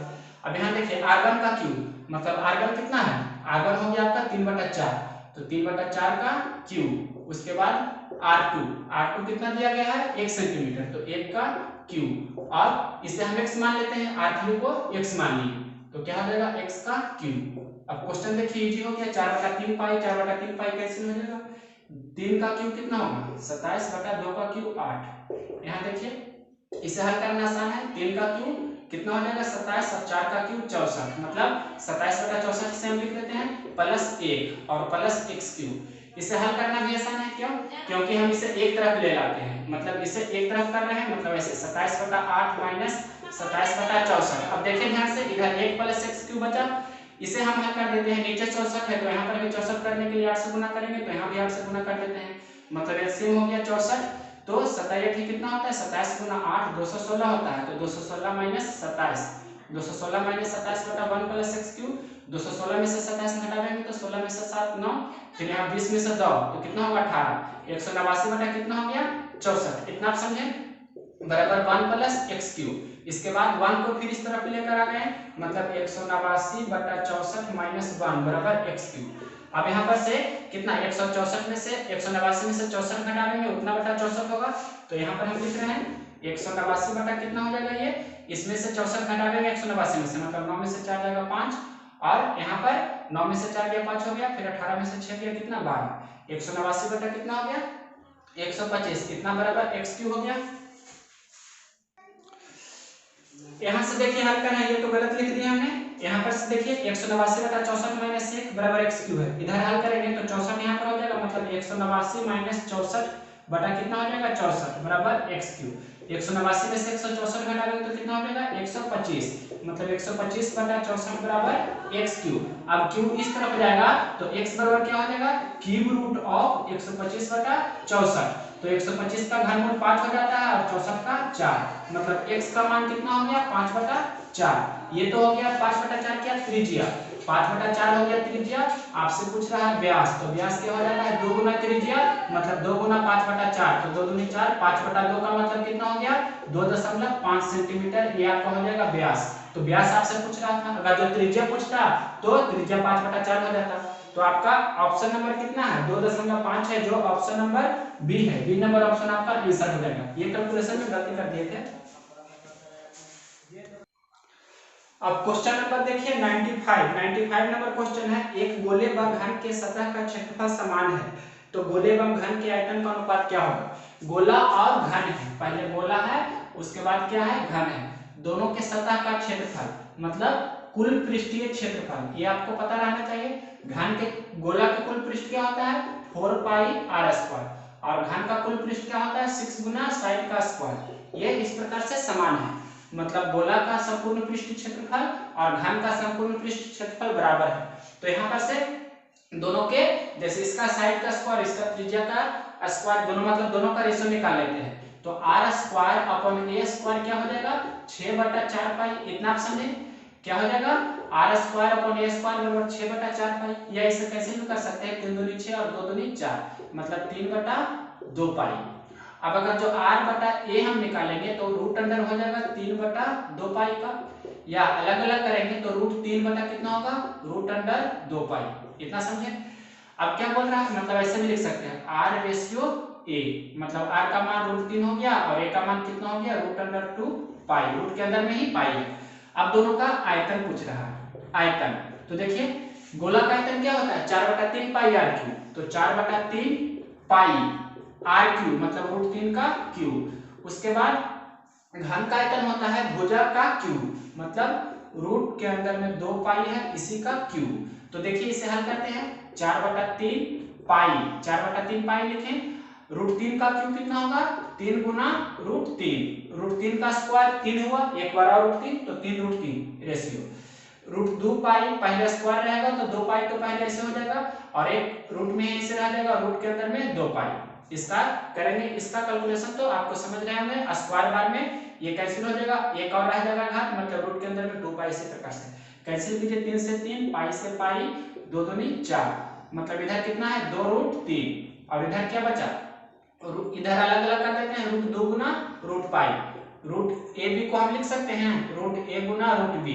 इसी प्रकार से हमने रूट के अंदर में 2 पाई था, इसे अलग अलग करके लिख दिया रूट 2 गुना रूट पाई। अब देखिए 2 में क्या है 2 रूट 2 है, मतलब 2 को हम लिख सकते हैं रूट 2 गुना रूट 2, तो यहाँ पर से 1 रूट 2 से 1 रूट 2 कैंसिल हो जाएगा, रूट 2 गुना रूट 3 कितना हो गया रूट 6, और यहाँ रूट पाई, मतलब रूट 6 अनुपात रूट पाई, आपका ऑप्शन नंबर कितना हो जाएगा डी। इसके बाद देखिए next question, question number 96 number question आपके स्क्रीन पर होगा। क्वेश्चन बोल रहा है कि एक सिलेंडर मतलब बेलन को एक गोलार्ध के परितः परिगत किया गया, और एक शंकु उस सिलेंडर में इस तरह अंतर्वृत्त है कि उसका शीर्ष सिलेंडर के एक एक छोर के केंद्र पर हो और उसका दूसरा छोर इसके आधार पर हो, तो सिलेंडर मतलब बेलन गोलार्ध और शंकु के आयतन क्रमशः किस अनुपात में होंगे। मतलब पहले क्या लिखा गया है प्रश्न में सिलेंडर, बेलन, गोलार्ध और शंकु। बेलन है, यहाँ पर लिखते हैं, पहले बेलन है, उसके बाद गोलार्ध मतलब अर्धगोला है जिसे गोलार्ध बोलते हैं, उसके बाद शंकु है। सभी का आयतन आपस में समान है, मतलब यहाँ पर आयतन लिख रहे हैं। तो सबसे पहले बेलन का आयतन पता होना चाहिए, क्या होता है पाई आर स्क्वायर एच। अब शंकु का आयतन या रेशियो ही लिख देते हैं, रेशियो दिया गया मतलब सभी का रेशियो क्या होगा जो पूछ रहा है, इक्वल टू नहीं। और गोलार्ध का आयतन क्या होता है, गोला का आयतन होता है 4/3 पाई आर क्यू। अभी हमने लिखा था 4/3 पाई आर क्यू, तो अर्धगोला का कितना होगा, मतलब 2 से भाग हो जाएगा, तो 2 से भाग होगा मतलब 2 दूनी 4 यानी कि 2/3 पाई आर क्यू क्या होगा, गोलार्ध का आयतन। और शंकु का आयतन 1/3 पाई आर स्क्वायर होता है जो आपको पता है। और यहाँ पर r बराबर h है, मतलब h की जगह पर r हम लिख सकते हैं, तो ये क्या हो जाएगा पाई आर क्यू, ये हो गया, ये क्या हो गया 2/3 पाई आर क्यू, इसे ऐसे ही रख दिए 1/3 पाई, ये भी क्या हो जाएगा h की जगह पर r रखेंगे तो आर क्यू।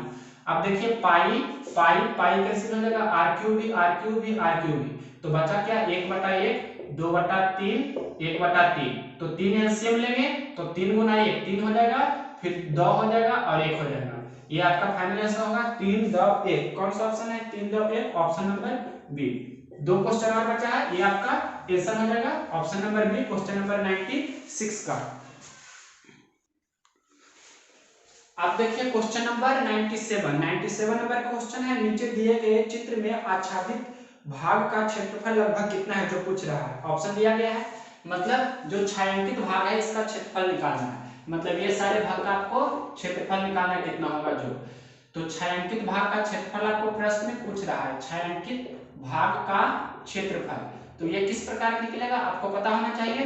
टोटल वृत्त का क्षेत्रफल, वृत्त का क्षेत्रफल में से हमें आयत के क्षेत्रफल को घटाना होगा, इस प्रकार हम छायांकित भाग का क्षेत्रफल निकाल सकते हैं। तो वृत्त का क्षेत्रफल जानने के लिए वृत्त का क्षेत्रफल क्या होता है पाई आर स्क्वायर, और आयत का क्षेत्रफल लंबाई गुना चौड़ाई। तो इसमें त्रिज्या का पता आपको नहीं है, तो वर्ग ये जो आयत है इसका विकर्ण होगा, डायगोनल होगा, जो ये डायगोनल होगा तो डायगोनल ही इसका वृत्त का व्यास होगा, आपको पता होना चाहिए। ये है जो यहाँ तक है, इस प्रकार से ऐसे है, तो ये आपका क्या होगा डायगोनल होगा, मतलब 6 है, ये इस प्रकार इधर हम ड्रा कर रहे हैं, देखिए ध्यान से इस प्रकार से, ये मतलब ये 6 है, ये 8 है, तो ये वाला कितना होगा विकर्ण 6 8, तो ये 10 होगा, आपको पता होगा ट्रिपल से, या ऐसे भी निकाल सकते हैं रूट अंडर 6 का स्क्वायर प्लस 8 का स्क्वायर, तो 100 मतलब 36 और 64, 100 का वर्गमूल 10 हो जाएगा। तो ये 10 हो गया जो आपका वर्ग का विकर्ण हो गया, मतलब त्रिज्या हो जाएगा 5 5, आप समझे इतना। अब वृत्त का क्षेत्रफल होता है पाई आर स्क्वायर, मतलब 22/7 गुना 5 का स्क्वायर माइनस आयत का क्षेत्रफल लंबाई गुना चौड़ाई, लंबाई कितना है 8 और चौड़ाई 6 है, मतलब 8 गुना 6, इसे हल कीजिए तो कितना हो जाएगा, ये 3.14 भी बोल सकते हैं, या 25 गुना 22 कर लीजिए तो 25 दूनी 50 और 5 55 550/7 और माइनस 48/1 ऐसे लिख सकते हैं। हल करेंगे तो कितना होगा 7, यहाँ पर भाग लगा सकते हैं, मतलब कितना 48 में 7 से गुना करेंगे तो कितना हो जाएगा 8 7 56 और 7 चौका 28 और 5 33 336, घटा दीजिए आप 8 7 56 5 और 7 चौका 28 और 5 33, ठीक है। 10 में से 6 गया 4 और यहाँ पर हो गया 4 में से 3 जाएगा 1, फिर 5 में से 3 जाएगा, मतलब 214/7 हो गया। फिर से देख सकते हैं 10 में से 4 6 गया 4, यहाँ पर 4 में से 3 गया 1, 5 में से 3 गया 2, इसे भाग देंगे तो कितना होगा 7 या 21, ठीक।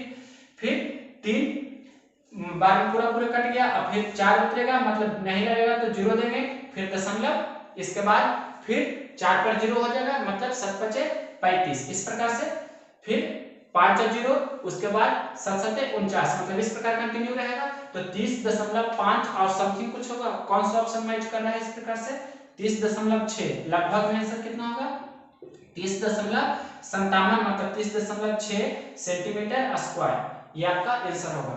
क्षेत्रफल वर्ग मीटर या वर्ग सेंटीमीटर में होता है, मीटर में है तो क्या हो जाएगा मीटर स्क्वायर। अब देखते हैं नेक्स्ट क्वेश्चन, ये मैथ का सेक्शन यहाँ तक 97 तक था, 61 से 97 तक क्या था, 61 से 97 तक मैथ था। अब 97 से 130 तक क्या है रीजनिंग है, ये आपको पता होगा। तो मैथ का सेक्शन हमने पूरा कर दिया, रीजनिंग का भी 2-3 क्वेश्चन लिखे जो पूरा कर लेते हैं, रीजनिंग इजी है। तो देखते हैं इस रीजनिंग को कैसे बनाते होंगे।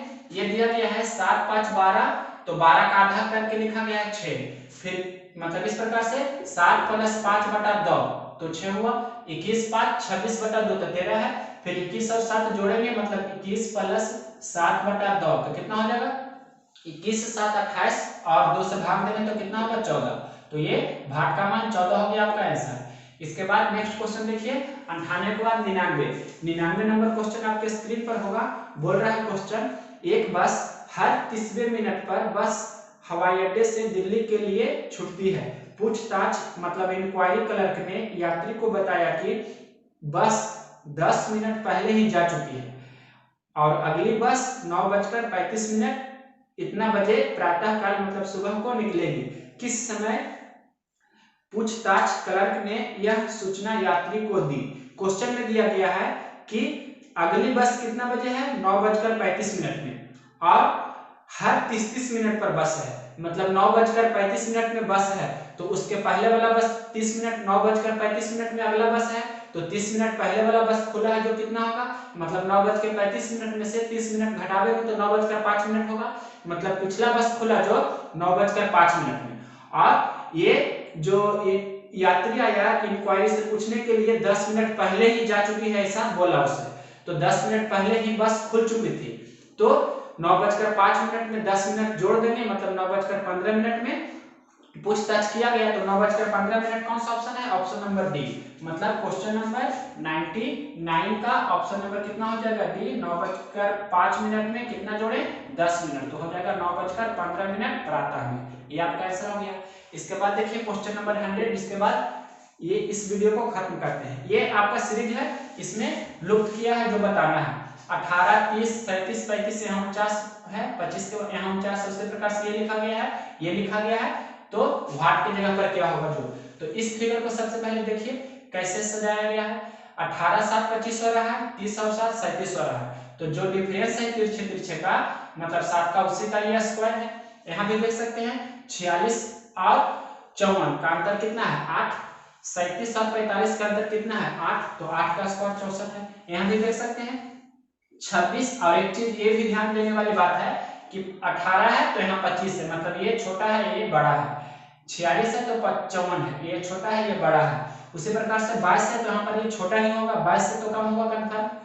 अब ये देखिए 26 और 32 का अंतर कितना 6 तो 6 का स्क्वायर 36 ठीक है। तो 22 और यहाँ कितना रहे उसका अंतर 6 रहे मतलब 22 में से 6 घटा देंगे तो कितना हो जाएगा 16 मतलब भाट की जगह पर 16 होगा तो 22 और 16 का अंतर 6 है 6 का स्क्वायर 36 मतलब भाट के स्थान पर 16 हो गया।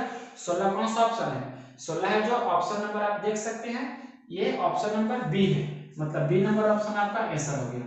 तो इस वीडियो को हम यही खत्म करते हैं। लगभग पूरा जो ये सिलेबस था मतलब 25 मई 2003 को 2 घंटा का मैथ सेक्शन का ही सॉल्यूशन करते वक्त हो गया। क्वेश्चन नंबर 61 से 130 तक इसमें पूछा गया है। इस वीडियो को अब यहीं पर खत्म कर रहे हैं। अगर यह वीडियो पसंद है तो इसे लाइक करें और मेरे चैनल को सब्सक्राइब करें और जो भी वीडियो आपको पसंद हो उसे शेयर करें अवश्य।